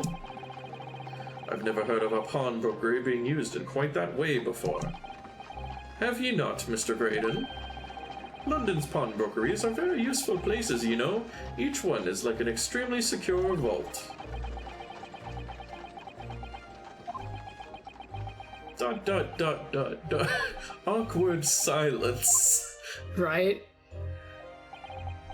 So I knew that if he'd taken steps to hide the disc, it would be in that pawnbrokery somewhere. And that on the night he killed my father, he must have entrusted the ticket to someone. Yes, to Gina. I remember now that when we first met you at the Windybanks that afternoon 2 days ago, you had a description of Miss Lestrade written down. How did you know who you were looking for? From the trial, that pickpocket's testimony was clearly peculiar. Anyone could see that. I realized immediately that she was another of McGilded's pawns, that he must have threatened her somehow. I was fairly convinced it would be her who had the ticket, so I started to make some inquiries. I had a strong suspicion the girl would come out of the woodwork on the redemption deadline. And he was absolutely right. And yes, sure enough, she did. All I needed to do was to wait until the girl went to Windybanks to redeem the articles. But unfortunately, she redeemed only McGilded's overcoat and the one disc that was in its pocket. The all-important music box with the second disc inside was missing. Because it had already been forfeited 2 days earlier. But I was unaware of that fact. Had I not been, I could have avoided my nighttime excursion. Meanwhile, as our investigation into the stolen government secrets was progressing, we picked up on the fact that McGilded was involved. Inspector, you've recovered fast. My orders were to recover the stolen information as quickly as possible. So we started gathering the fellow's possessions and examining whatever we could lay our hands on. We had a full-scale investigation going on at the yard, but we had to keep it as quiet as we could. Then, when the inspector here took the disc from me in the pawnbrokery that day, I became nervous. I was sure the music box and the second disc were still there in the shop somewhere, so I knew that it was a race against time. I had to find those articles before the police did. So that's what prompted you to break into the place then that same night. With the help of your old friends, the Skulkin brothers. What happened that night in the pawnbrokery I can only describe as a nightmare. While Nash and Ringo were searching the counter, I'd located the music box I'd sold to McGilded on the shelves of forfeited articles. And the second disc was inside. Yes, I slipped it into my pocket with a very deep sigh of relief. But then, something entirely unexpected happened. What are you doing in my shop? Bang!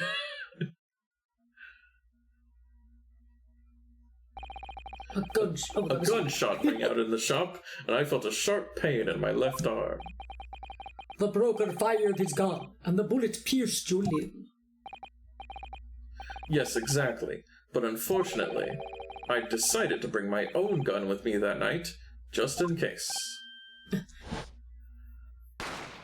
Bang!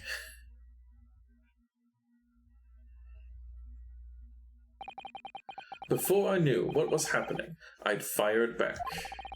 The man had already turned to flee. I hadn't intended to fire in his direction, much less kill him, but unfortunately for both of us, the bullet hit home. It struck him in the middle of his back as he fled through the storeroom door for refuge. A sorry tale. Well, thanks for the hydrate. Oh, yes. Do Thank we you, have Larry. any fluids? I was just gonna say, here, hang on. Say hi to everybody. I will refill our drinks. Thanks. I will be the drink cart lady. Hi. I'm not It's- just a dragon lady, I am the water dragon lady. It's me, Grezy. This is my channel. Hi. Hey, Leary. How are you doing? So true, Tira. I don't even remember what that's a response to. I'm sorry.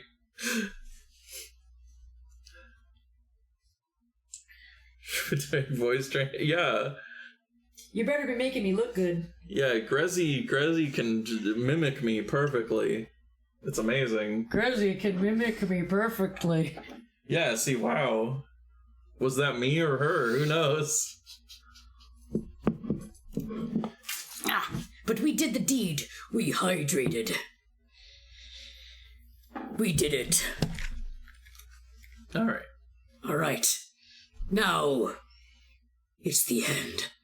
But also, it's been a while since I've said hi to Leary, so hello, Leary. I hope you're doing well. It all took place in the blink of an eye. Blink. I don't imagine Nash and Ringo even realized what had happened at first. I was terrified, so I fled. Like a little baby. And that's the whole story. That's everything that happened at Windy Banks on that wretched night. Are we finally done with this trial? I think so. Maybe. One more thing.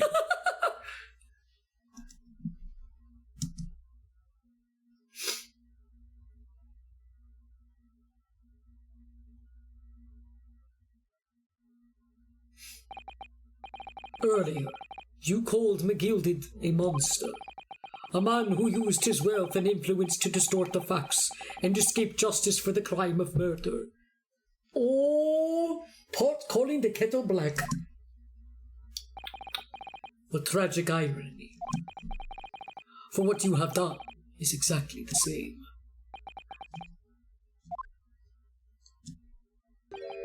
You've become the very monster you saw and despised so deeply in McGilded.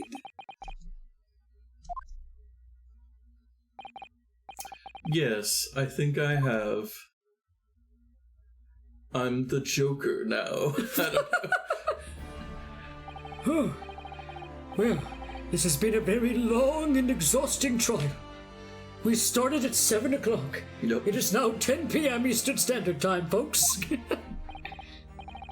However, it would seem that at last we have arrived at the truth. Inspector Gregson.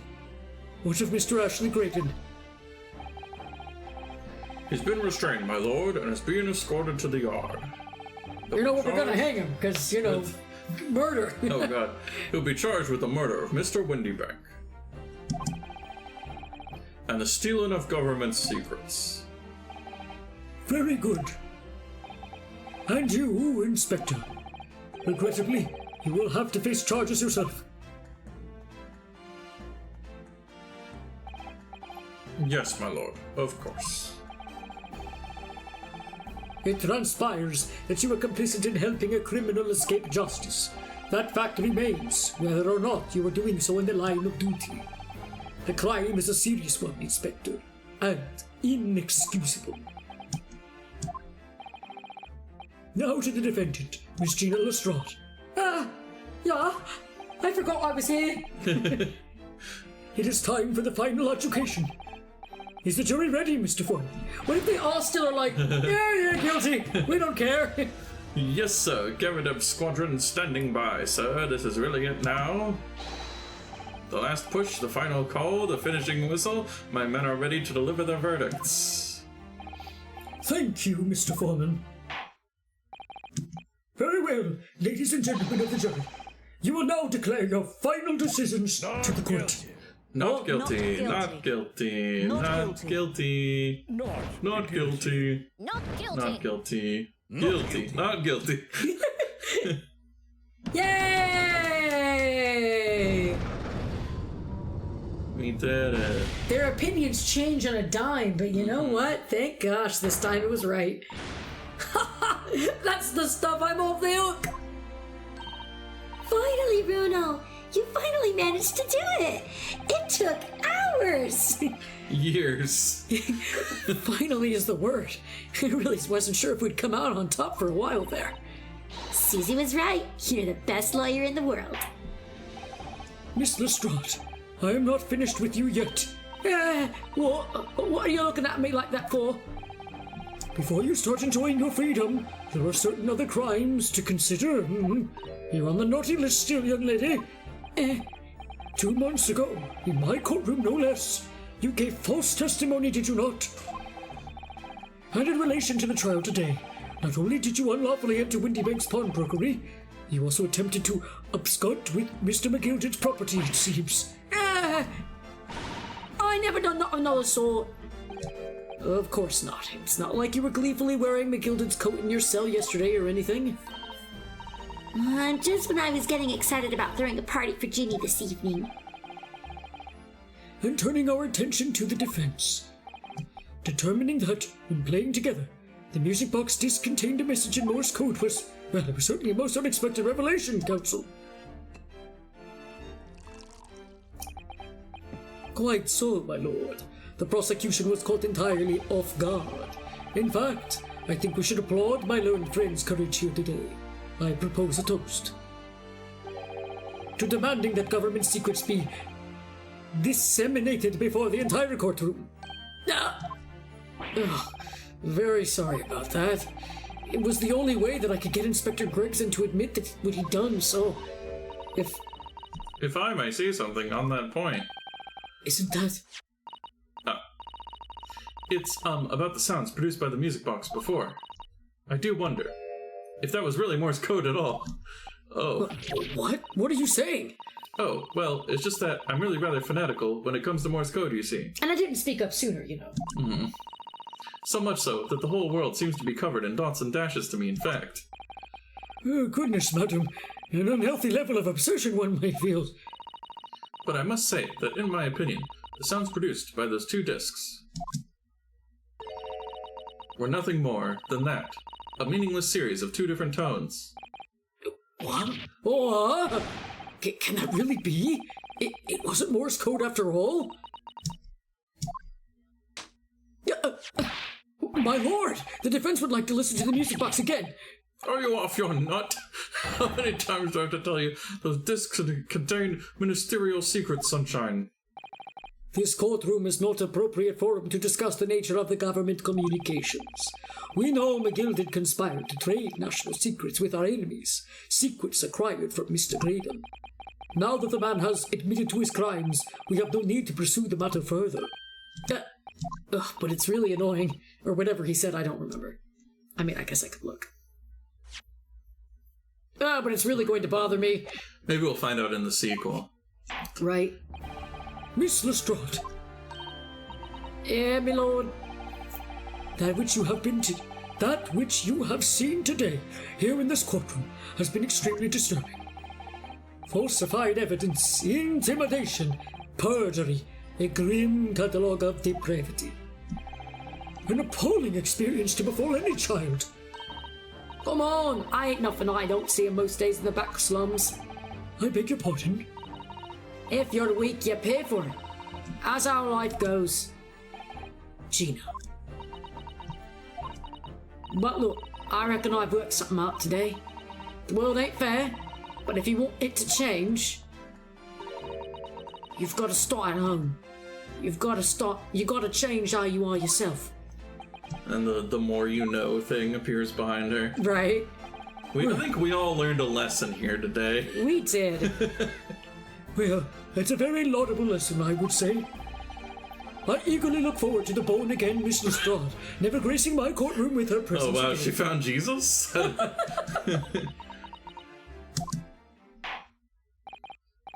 Now, with regard to the murder of Mr. Pop Windybank, proprietor of a pawnbrokery business on Baker Street, I hereby declare the defendant, Miss Gina Lestrade, not guilty. Yay. Oh God, there's fireworks again! Alright, now we have like an hour-long epilogue. Woo! It's dangerous! It's certainly, like, not up to fire safety. Yeah, get some fireworks in here. I mean, yes, sure, we've got 2 big burning balls of fire up here, but still, that is all. Court is adjourned. Now get out! Get out of my house! I live here. We're still here for some reason.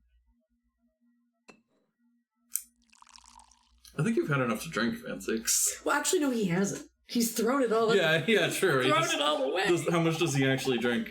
On a personal note, I must say you've surprised me, my Far Eastern friend. Despite being on Nipponese, will you stop saying it like that? Despite being on Nipponese, you saw through the pretense to the malice that festered within the Englishman. And at that same time, saw through the grime to the surprising heart of your English client. You have a curious talent for judging character, especially considering our very different cultures.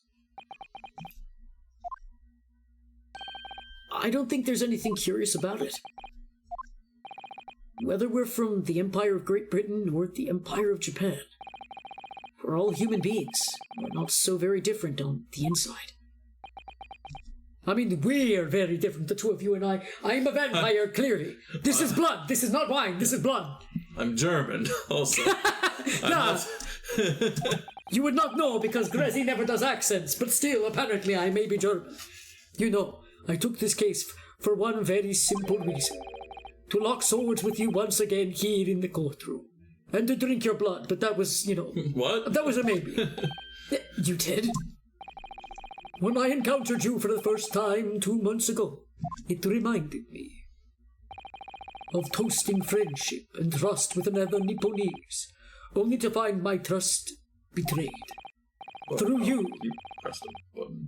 I hope to look into the eyes of the man I once knew and try to understand. Oh, because he said another Nipponese. Did he know It's his... Kazuma? It's... Yep. You mentioned something similar earlier today, about total betrayal at the hands of the Japanese. What happened exactly? Well, you may ask. And one day, when the time comes, in the sequel, you will learn the answer, whether you like it or not. All right, then I'll wait for that day, if I must. Well, then from Lord of the Rings, keep your secrets then. Keep your secrets. Coming to be known as the Reaper of the Bailey, and my retirement from service 5 years ago, it gives me cause to wonder if our meeting has some deeper purpose. Here's to the fan art. So, farewell, my learned Nipponese fellow, until we meet again. And then a cloud of bats burst through. And he disappears. Yeah, he just bursts into... He turns into mist. Hell yeah. Right, Tyr? Who would have thought? Destiny? Fate?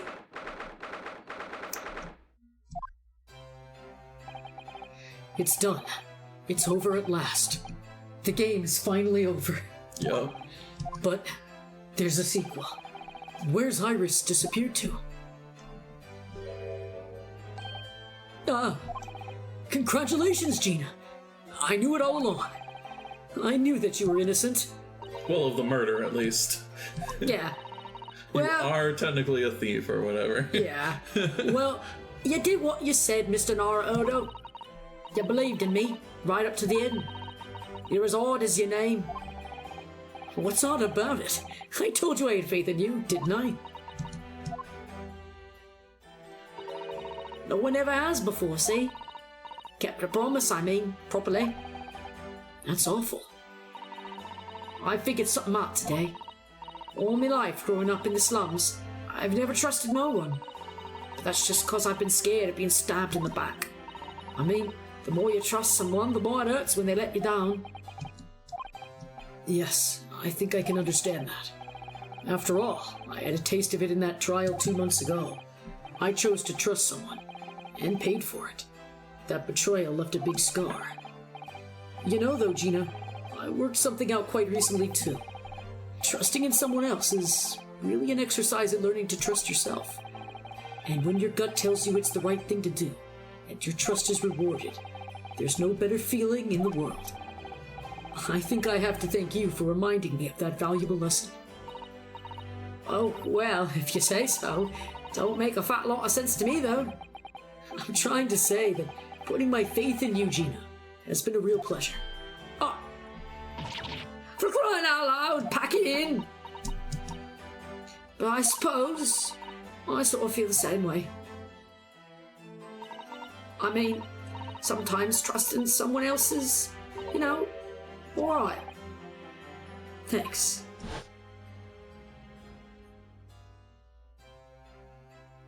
Were you him or was I really don't remember. This is the way I see it, Ryunosuke. A defense lawyer is only as good as his faith in his client. Should he have a deep voice? I don't know. I don't know. And that comes down to how much faith he has in himself. God, you're beautiful, Ryunosuke. After this experience, I'm starting to feel like I understand what you mean.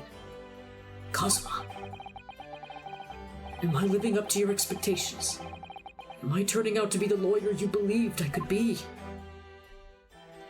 No. Pardon the interruption.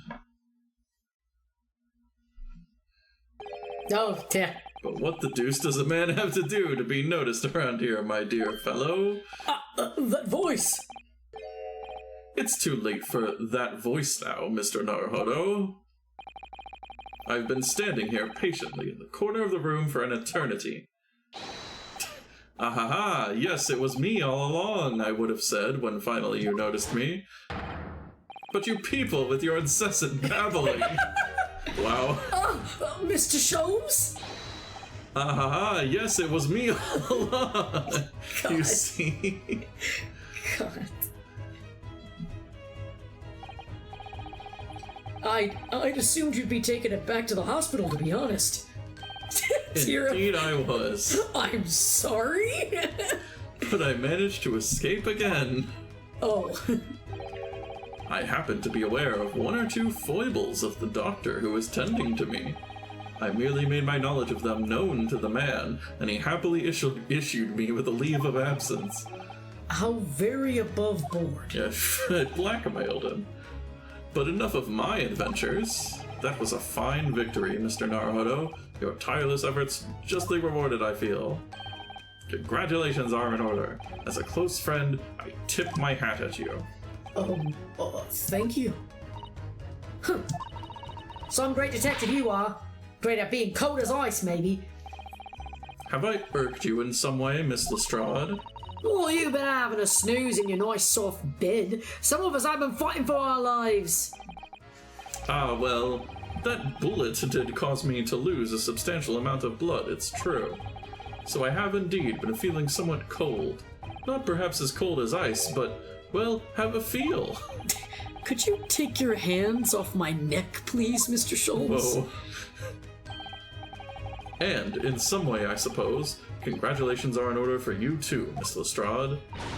What's that supposed to mean? Why so half-hearted? Well, naturally, it isn't my intention to alarm you, but an acquittal in a trial with a particular prosecutor is perhaps a little precarious. Well done, Mr. Sholmes. Not alarming in the slightest. Oh, the Reaper, you mean?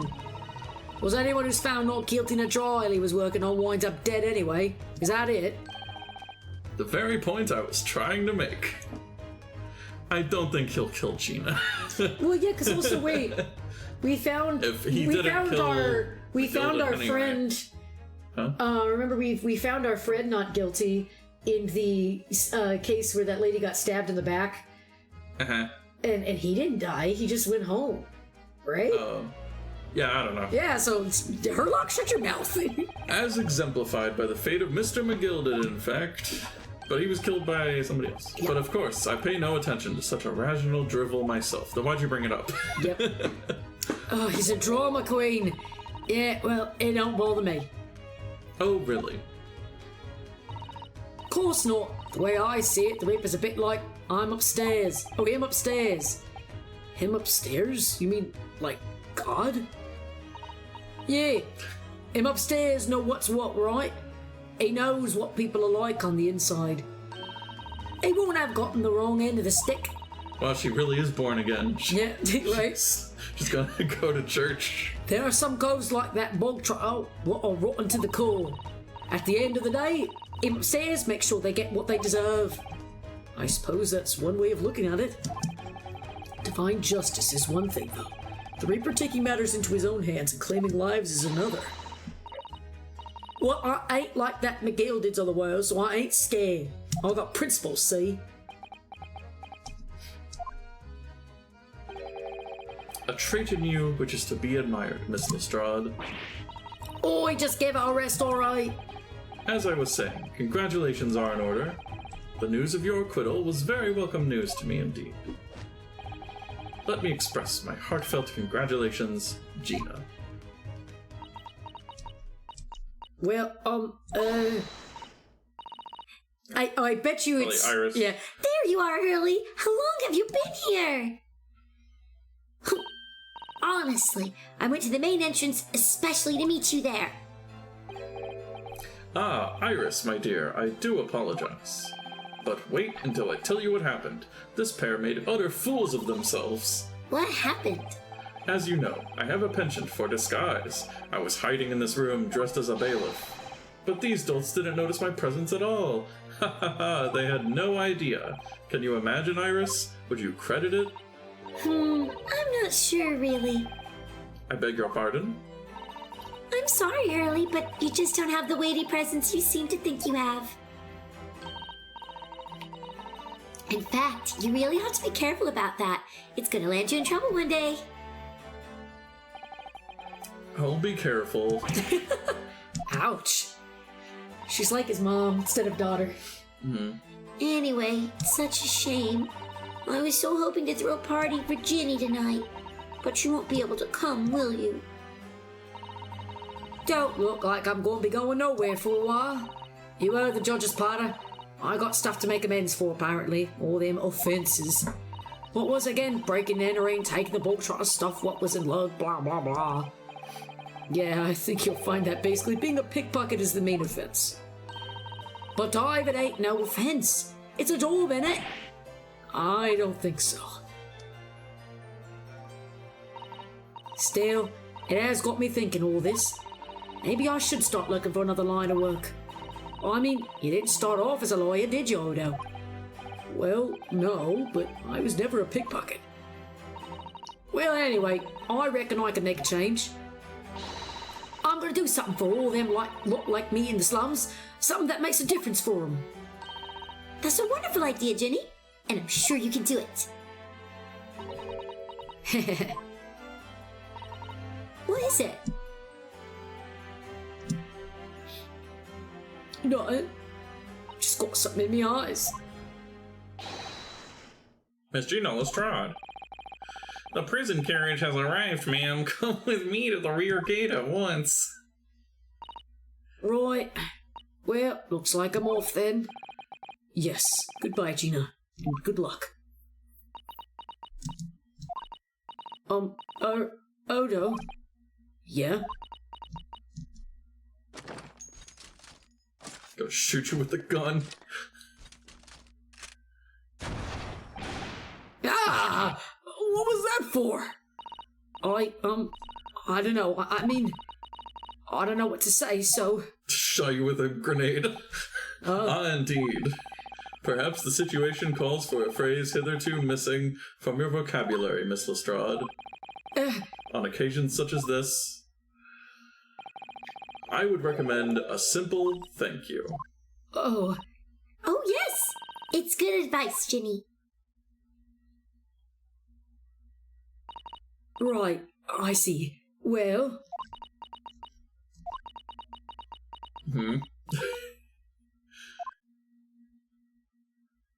Well, she took her hat off. Oh, it's serious. Thanks, Odo. Oh, thank you for everything, what you've done, for believing in me. Not at all. In fact, that should be my line. Thank you, Gina. Oh, I'm all misty-eyed. Well, there she goes. I wonder if I'll ever see her again. You could, like, visit her in prison. Well, I guess also he's probably leaving, or assuming he's going to be leaving soon. Oh, maybe, yeah. Well, well, quite the indomitable pig purse. Oh, I nearly forgot. I bought a paper outside. It's a special edition, and this trial is all over the front page. Pickpockets innocent proven. Isn't it wonderful? That's a fast paper. Right? You should have shown it to Gina, Iris. She would have been thrilled. Oh, no. How silly of me. But anyway, would you like the good news or the bad news? Not again. Well, what do you say, Runo? Hurley? As usual, I think I'd rather get the bad news out of the way first. Absolutely not. I have no intention of listening to anything but good news. And there you have it. How people answer that question says a lot about them, doesn't it? Let's not go there. Alright then, maybe let's start with the good news this time. The rain has finally stopped. It was a record level of rainfall, apparently. Well, that is good news indeed. We can journey back in greater comfort. Alright then. What's the bad news? The huge storm has left the seas very choppy. The channel in particular is awful, so sailings out of Dover have been delayed by a day or more. Wait, Dover? That's right. If we head to the station immediately, we may still make in time to wave Susie off. How's that bad news? I don't know. But there won't be a train, surely. We couldn't be that lucky. Who do you think I am, Mr. Naruhodo? Mr. Sholmes? Are you a transformer? What? I rushed to Victoria Station earlier and made arrangements for a special express. If we hurry now, we shall be there in time for dinner. And I know of a fine restaurant that serves the most delicious baked sole. The great detective does it again. Indeed he does. I happen to be aware of a number of the rail transport director's foibles. What? He just blackmails everybody. I merely made my knowledge of them known to the man, and he happily laid on the locomotive. Elementary. Well, I don't know. That might be a fish. Tirf is asking what A that soul, is. I guess so. Maybe. Soleil. I will look it up. You don't have to. Well, I want to. We're an educational stream. Yeah, I can look it up. You read. Okay, fine. We gotta finish this. 4 hours later. We don't know how long this epilogue is gonna be. Just an idea, but it might be wise to stop manipulating people that way. What are we waiting for then? To London, Victoria! A sole is a type of flatfish that is prized for its sweet, delicate flavor. Ooh. It is a member of the family Solidae, but the name also refers to some other. Okay, it's a fish. It's a fishy. That took somewhat longer than I had anticipated. Susie's boat must be about to leave now. Miss Susato, where are you? Right there. Over there, look! We just had to look a little to the left. It looks like she's reading something. Hold it! Oh no! Don't throw that book. Mr. Sato, wait! What are you doing? It's not what you do with books when you're done reading them. That's not? You don't just throw them in the ocean. It's Oops. wasteful. Mr. Naruhodo, what are you doing here? We came as soon as we could after the trial. I mean, we heard that sailings were being delayed due to the bad weather, you see. Oh, I see. Then tell me, how did Gina's trial go? She's dead. Sorry. Shut up, Ergo. It went well. She was acquitted.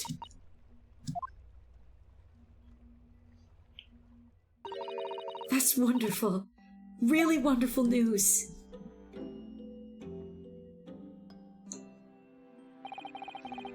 The book you were about to throw into the sea. It was your encyclopedia. Blah, blah, blah, blah, rewind. It was your encyclopedia of British law, wasn't it? Oh dear. I was hoping you had seen that. I mean, of course, it was right there. I'm not worthy of practicing law in any way now. So, I was saying my final farewell. You were saying goodbye to law? You? Susato-san? Would I be correct in assuming it's because of the peephole, Miss Susato? I deliberately altered the scene of a crime, and I tried to hide that fact. But what I did is utterly unforgivable. That reminds me. How did you even come to have this, Susie? On the evening of the incident, Mr. Sholmes had invited Gina to dinner, if you remember. Oh yes, we had a wonderful time. Well, Gina gave us a little introductory lesson, didn't she? To the art of pickpocketing, I mean. Oh, that was so much fun. I stole Bruno's armband. Yes, please don't do that again, Iris. That band's very important to me. Well, if it's so important, you should pay more attention to it. You didn't even notice for ages. On a whim, I thought it would be fun to see if I could take the cat flap-o-mat, so I put it up my sleeve. Really? And then I rather forgot about it, until I found myself in Mr. Windybank's shop with it later that night. I see. And then... Bang. Ah! Mr. Sholmes! Mr. Sholmes! Leave me, Mr. Naruhodo. Right! After Mr. Naruhodo had left the shop, I started to think. The door started to play on my mind. The storeroom door. Oh, the storeroom door, you mean? Yes, if Gina was anywhere in the shop, I realized it could only be behind that door. And at that moment, the little device that I had up my sleeve sprang to mind. I was so worried about Gina, I simply had to know. So you used the cat flap-o-mat to make the peephole in the door. As captured in a photographic print of the shop by one of Hurley's red-handed recorders. Indeed, it was of the first importance, that point. Precisely when the peephole was made, that information would prove to be Mr. Naruhodo's greatest weapon. Though naturally without proof, it would have amounted to nothing. But when I looked through the hole in the door, the sight that met my eyes made my blood run cold. Thoughts started to run through my mind. I remember that trial 2 months earlier. The trial of Magnus McGilded. I thought about how he had manipulated the evidence and arranged false testimony to secure his freedom. It made the British justice system feel very dark and sinister to me. And then, a terrible thought occurred to me. What if some wicked criminal was planning to do the same thing now? Because from the appearance of the crime scene, it looked exactly as though Gina had shot Mr. Windybank, even though I was sure she would never have done such a thing.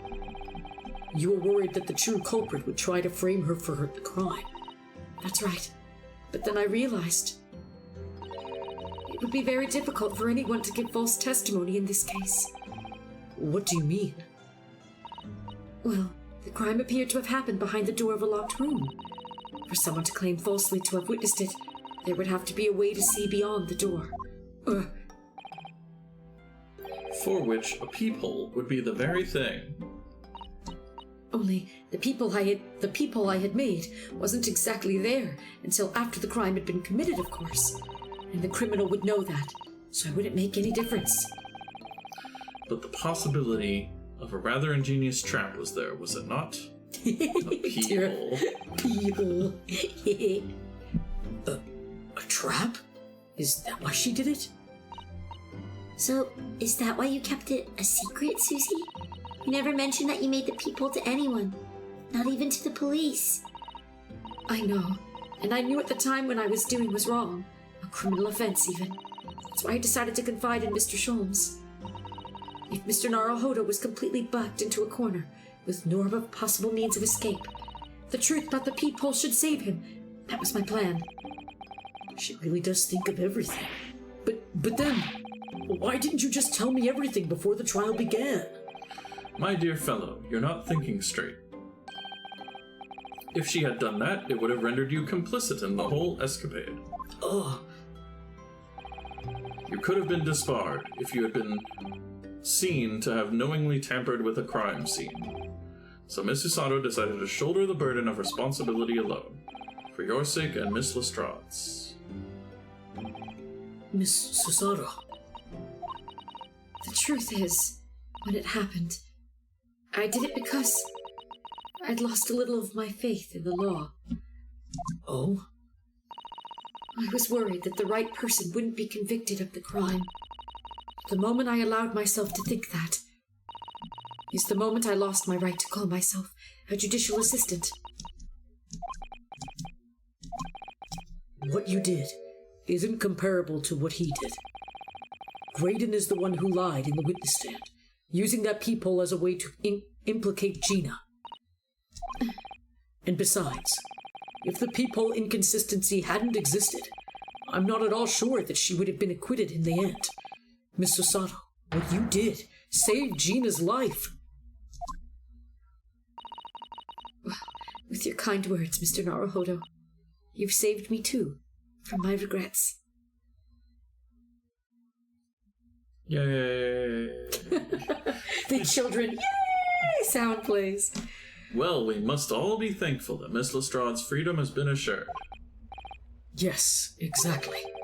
Although some of the loose ends of the trial will continue to play on my mind, I'm sure. But the revelation that the music box disc contained secret messages, Mr. Naruhodo. What a triumph to work that out. I'm full of admiration. Well, actually, that argument wasn't quite as compelling as I thought it was. Oh, it wasn't? There was a communications officer among the jury members, you see. A telegraph operator. And she said that the majority of the sounds of the disc were just meaningless tones. As one would expect. After all, we are talking about secret government communications. No doubt they were written in cipher to avoid being readily understood, should they have been intercepted. In cipher? I see. So then, we could never have hoped to understand the message anyway. Nonsense, my dear fellow. It's quite a zero-pipe problem, I assure you. Write that down as a new vernacular. A... So-gi? What? Soki? What? Huh?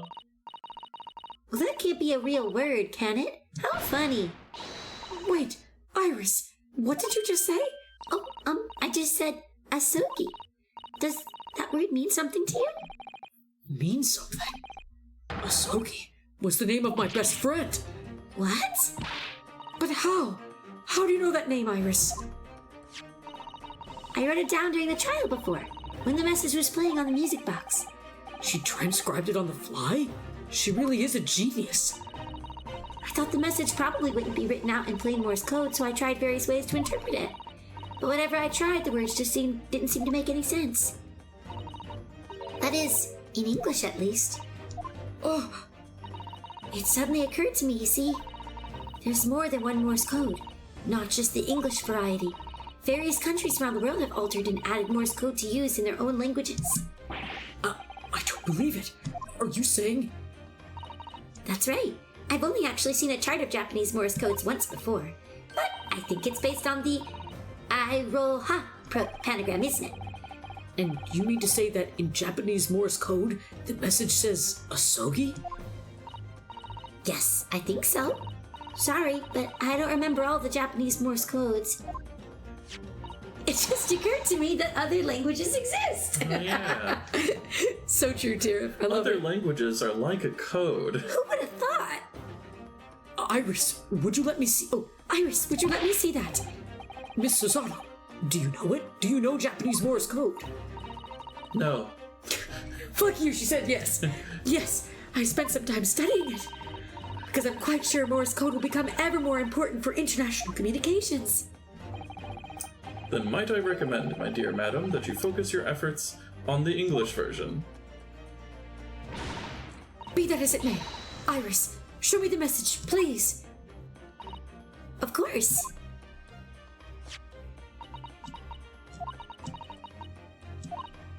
But what can this possibly mean? Whatever is in that long sequence of supposedly meaningless dots and dashes, it's made the color drain from Susato-san's face. There's no doubt that this message is written in Japanese Morse code. So the British Empire has been using Japanese for its secret communications? I don't understand the reason why, but the message appears to be a list of 4 people's names. 4 names? The first is Kei Asogi. Kazuma Asogi. Why? Why was his name on that disc? The second is A Shin. A Shin? I don't recognize that name. The third is T. Gregson. Gregson. Oh, Toby. Gregson. Oh. It would seem Tobias Gregson is the 3rd man on the list. And what's his name doing in a secret government communication as well? And the last name. Oh, and the last name. So many people thought they were saying that line. Oh, what's the matter, Mrs. Sato? It's just so strange. So unexpected. Oh, what is it, Susie? Don't keep us in suspense. It's Amanda Hugginkiss. Yeah, what about Amy, right? Ishin. Amy. The last name is J. Wilson. What? Wilson? Her dad. John H. Wilson? You mean Daddy? The one who's dead, but she still doesn't know because we haven't told her.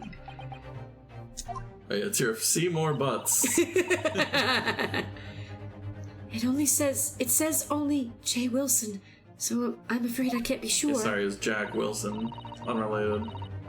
Then after the 4 names it reads, if I translate from Japanese, that is all 4. And that's the end of the message, or rather, the end of what you noted down, Iris. I just can't believe it. Who would have ever thought that those discs contain Japanese Morse code? Not to mention a strange list of disturbingly familiar names. It would appear that this particular message is a communication of some kind between Great Britain and the Empire of Japan. So, Daddy could be in Japan then, where Susie and Runo come from. We still never told her that he died. Seriously, is she gonna be mad at us? Oh god. Is she gonna be mad? It just never came up. Oh, well. Oh. No, it's not very likely, really, is it? I mean, there are thousands of people with the surname Wilson, and there must be lots of J's among them. I mean, his physical form is Japan. Jesus. Professor John H. Wilson, visiting professor of medicine at the Imperial Yume University. But we can't tell Iris about that now. We just can't. One of these days, maybe in the sequel, we'll tell her. This is so strange. Somehow, in solving the case of Mr. Windybank's murder today, I feel like I've rolled back a boulder at the mouth of a very dark cave. Jesus is in there.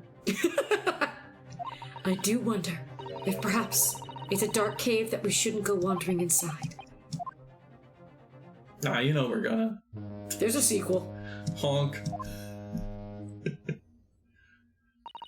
So here's my question. I want to ask you, Ergo. What? Do you think she's gonna get on that boat? No. I'm a bit torn, but yeah, I'm leaning towards They all no. gotta stay here for the sequel. Yeah, gotta find out about Asogi. Unless the sequel is on the boat. Yeah. Told from her perspective, you know, the first In one. the sequel, they go back to Japan. Hell yeah. Maybe. Who knows? Oh dear, the ship is going to set sail soon. Yes, it seems so.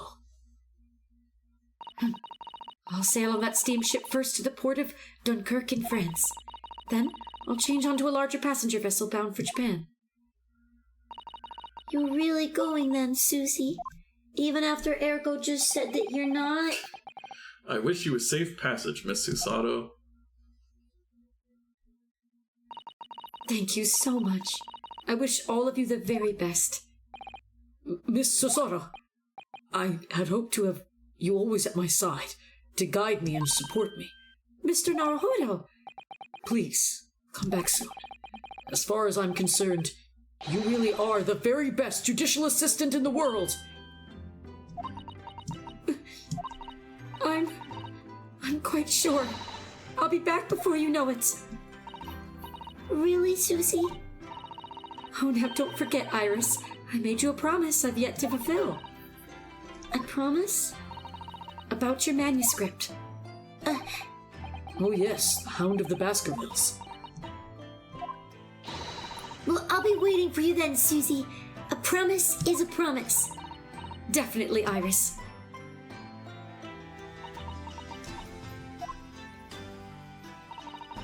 Mr. Naruhodo. Yes? Do you remember the first time we met? Yes, of course. On the SS Boria, where I was dragged out from that wardrobe still half asleep. If I remember rightly, you threw me halfway across the cabin with a Susato takedown. You know very well that I'm talking about after that. It's strange, but being thrown together as we were in that case, I somehow felt straight away That was Susato, but that you were the perfect person to continue. still Susato talking.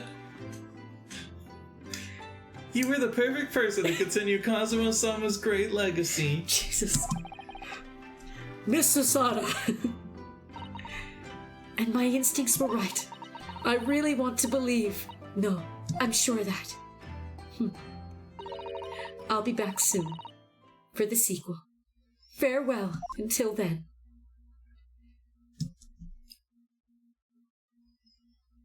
Credits? Anime? Yeah, it's an anime. Somehow we seem to have come to the end of the adventures of Ryunosuke Naruhodo. Or the first volume, at least. Looking back now, it feels as though fate has led me on this journey.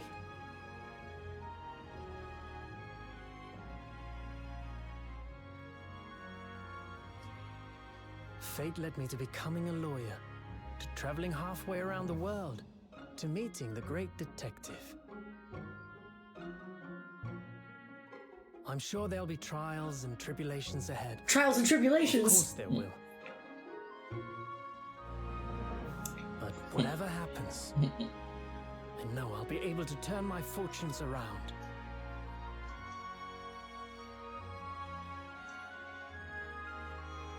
After all, I have the greatest friends in the world on my side.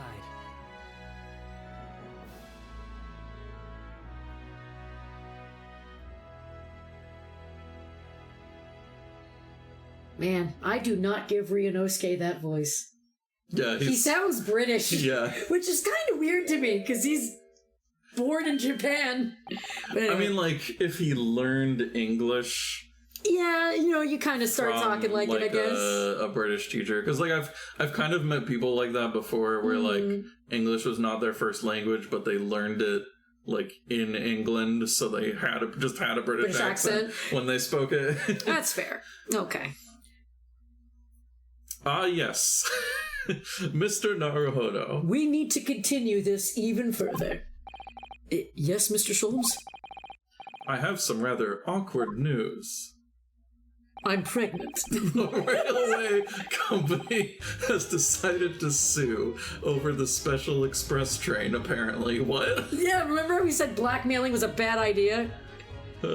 Also, earlier, Luna popped in, and hello, yes. Luna. Hi, Luna. Just wanted to say hi. Huh? It caused such a commotion on the line. All the other trains had to wait at stations. With her making that like expression, I expected it to just be like, "Oh, Hurley," and then it like freeze frames and cuts to credits, Right. like a sitcom. Boom. But really, we would never have made it to Dover in time otherwise.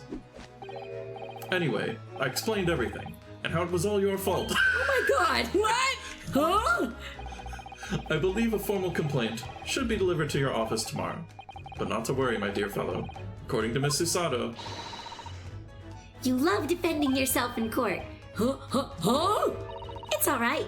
I'm perfectly happy to testify. You really didn't look like the sort of man who'd do something so outrageous. See? Mr. Sholmes? yes? A word, if you don't mind. I just like punch him in the face. Why, certainly, any word you like, bellow it out, my dear fellow. Oh yes, I love Bruno's words, and I know just the one he'll use here. Oh. Fuck! Then I really must say. Objection. I should have guessed that. Oh! I have to go to the bathroom. My finger points. I didn't commission that train. Woo! Yay, We shoot did the it! Germany. It took about 2 years or so. In the following weeks, hundreds of music boxes arrived at Baker Street from all over Europe. Something was afoot, though transpired I had ordered them all myself. Oh, okay. So I advertised them for sale with used by Mr. Sholmes to solve an important case. And the money I've earned, consulting detective work, pays the pins by comparison. It's not voiced, right? Yeah, it's not. Okay. Just making sure I'm not just talking over it. Kazuya Nuri. But yeah, it's Good taken job. about 2 years. Yeah. Look at us now. Whole other game to go. I haven't slept a wink. This manuscript is due tomorrow now. When I'm this busy, Hurley usually cooks me breakfast. Well, cooks is an overstatement for some dry toast and insipid coffee. I do miss Susie and her lovely Japanese breakfasts. Yasumasa Kitagawa. You don't think it's going to take us another 2 years to play this game, do you? The next Yeah, game, to play right? the second one, yeah. Yeah. Oh, this guy. Ouchie. Witness! Your testimony! I don't know what the fuck that It's is. riddled with contradictions! Yeah, there you go. Exactly, rarely do rare Koban coins hide under rare stakes themselves. Well, I don't know, son knows his father is an innocent man. Are you calling my son a liar? Witnesses, my courtroom is no place for your petty arguments. What the fuck is happening? I'm confused.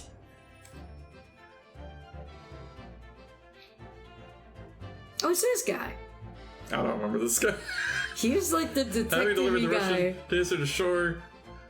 But last night, I apprehended an extremely suspicious Japanese national on board. Oh, Sasaki, I've done nothing wrong. All I did was give Wagai's offspring refuge in my pocket. A man brings some kittens on board and suddenly he's a hardened criminal. It's not fair. Love Poor him. Sasaki. Yeah. So sad. Poor actual historical person. Yeah. I'm trying to remember. Oh, guy who's totally the villain in the sequel. Scientific investigation will be the gold.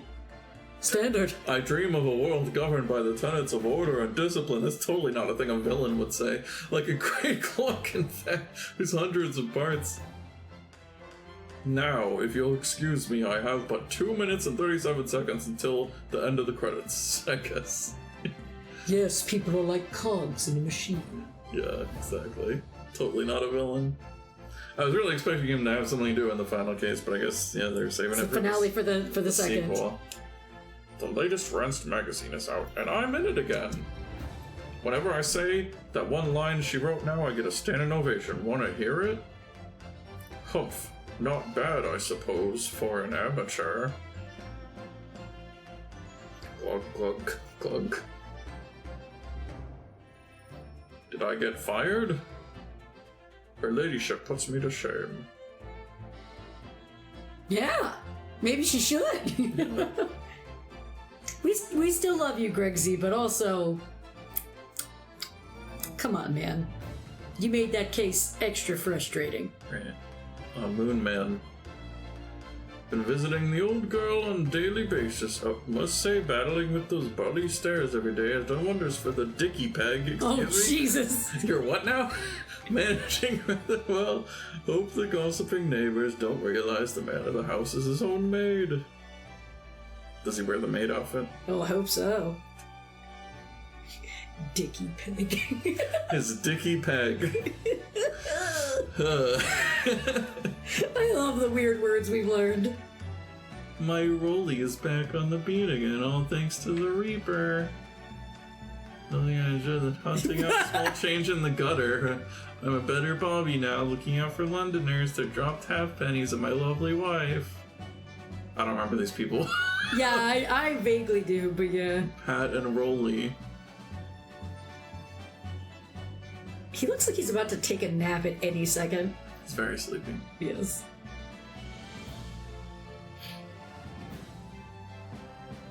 I'm in prison. Looks like I'm going to be doing time for a bit now.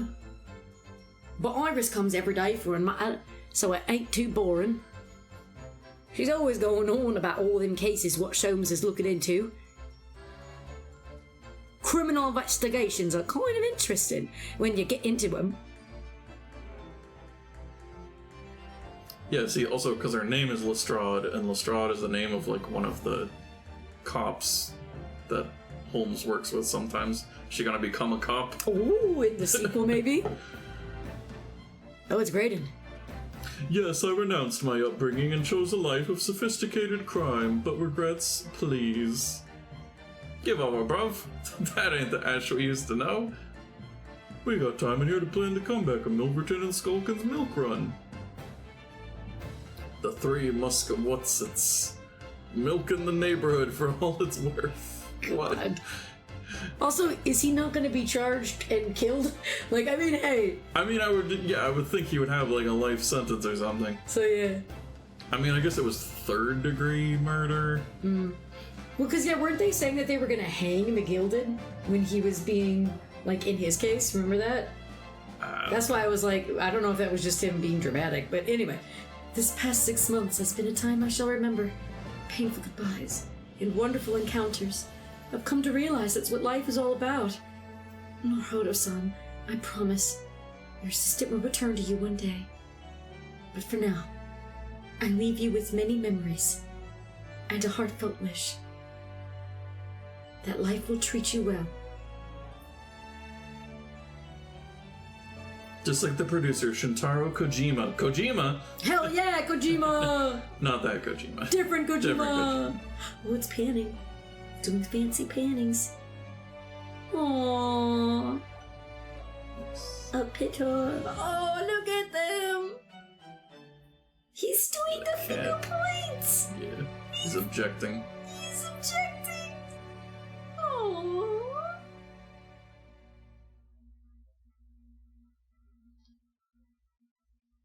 Do it.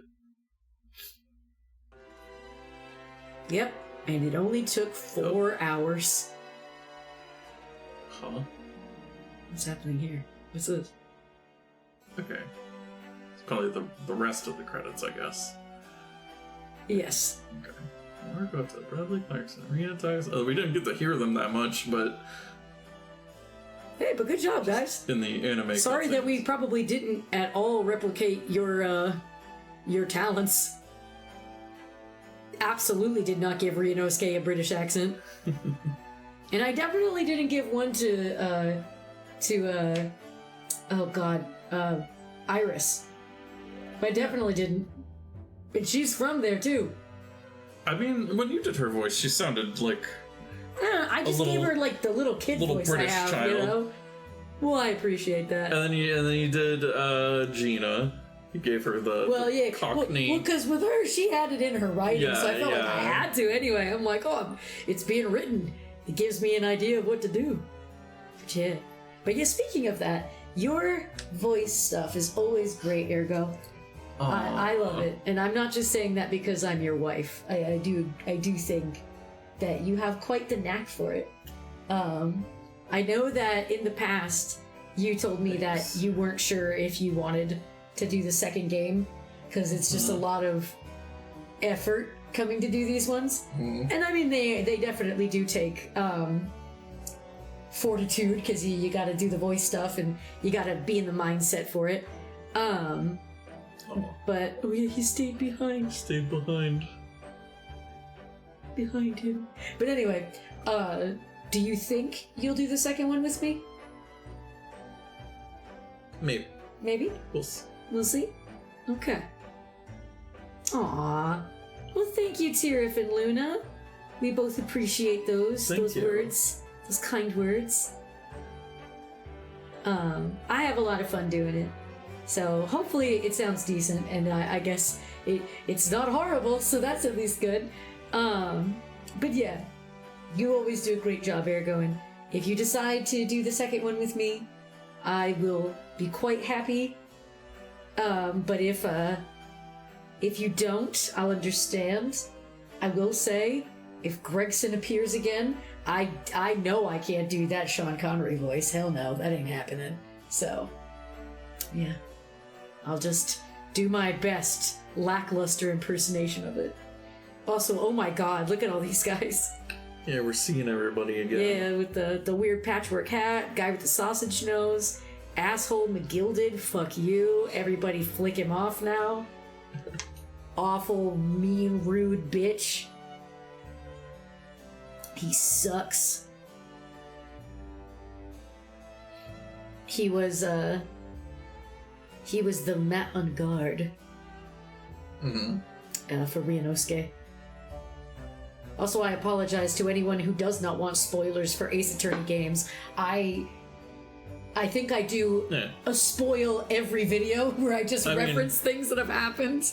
You did stream the whole original That's trilogy. right. If you don't want spoilers, you should have just watched all of the other ones I did first. Yeah, you should go to our YouTube channel and watch all of the stream archives for all of the games.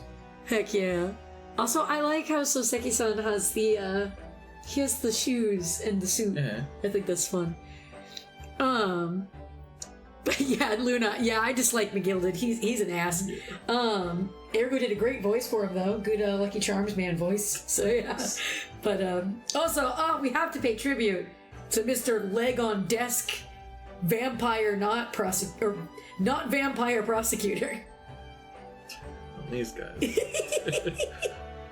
I love the Skulkin brothers. They are like my absolute favorite characters, and I do think part of it is the voice that you gave them. I freaking love. Wow. Could you give me it one more time? Can I hear it? Hey, go. I don't know. There you go. I just love the way you do it. Blimey. Cool blimey. I just love the way you do it. Just like I love the International Musical Box Museum. Koano was with the merchandise team. Cool blimey. But yeah, hell yeah. This is, look at this cute walking animation. I love it. Look at all of them walking together.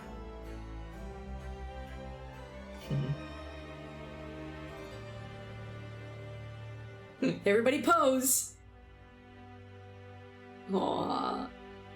Nice. Aw, I love it. I love it. To be continued. That's right. Great Ace Attorney adventures. Because next is Resolve. Oh, I see. This one was Adventure. The second one's Resolve. Oh, fleeting farewell. Got an achievement. We did it. Oh, look at those guys.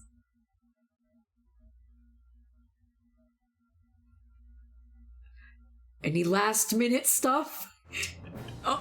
Oh my god, for a second I was like, holy shit! I thought it was about to be a scene. Holy shit! Yeah, it's just the title screen shows, like... Yeah, the last one. Your progress. Gotta save, just in case. Oh, we don't have to. We don't have to, you sure? We're on the screen, I can't say. Oh, okay. Alright, We're on the main menu. All right. I can look. Yeah, adventures. Resolve. What's the first case called? Yeah. What if we were like, let's do it right now? The Adventure of the Blossoming Attorney. Here, let's read them. I want to read them. Do you think it'll be you want to spoiler- see all the titles? But do you think I it'll be feel like there will be spoilers. spoilers? Okay. All right, fine. See, is that Adventure of the Blossoming Attorney. Is that Susato and that's Ryunosuke? That doesn't. I don't know. That kind of looks like a lady. I don't know. Are we gonna have new main characters? I don't know. Oh my gosh, yeah, I don't know. We'll find out. Oh man. Hopefully not in 2 years. Yeah. Yeah, hopefully not. I might very well get easily distracted by Apollo Justice and Miles Edgeworth investigations because I want those games, and I really want to play them. So we'll see. We'll see. But the second game hopefully will not take 2 years for us to complete. That's my goal. And you know what my next goal is? To end this stream by finding someone to raid. Yes, we should at least check. Okay. At least check. Let me see. Who's on? Let's see. Alright. See, I know Nostromo is playing Roblox, it looks like. Nostromo. Baba's like... Yeah, do you wanna read Nostromo? I guess. Yeah, we could do that. I mean, we could raid Pokemon. Raid the Pokemon channel. Just raid the Pokemon channel, everybody. But yeah, let's go ahead and raid Nostromo. A friend of ours is currently playing Roblox. I can't put it. Oh. I have to do it. Wait, how? It's just Nostromo plays, right? Yes. Nostromo plays. Heck yeah! Thank you guys for being with us during this incredibly fun and also incredibly long stream. We were determined to finish it today, and I'm glad that we did. Man, I was not expecting 4 hours though, but hey. Yeah. 4 hours of fun, in my opinion. Yes. So thank you all for being here. I hope you all enjoy the rest of your night or day, wherever it is you're from, and don't commit murder or any crime ever. Wow. Or we'll find you. No What? objections there. Bye-bye! Bye.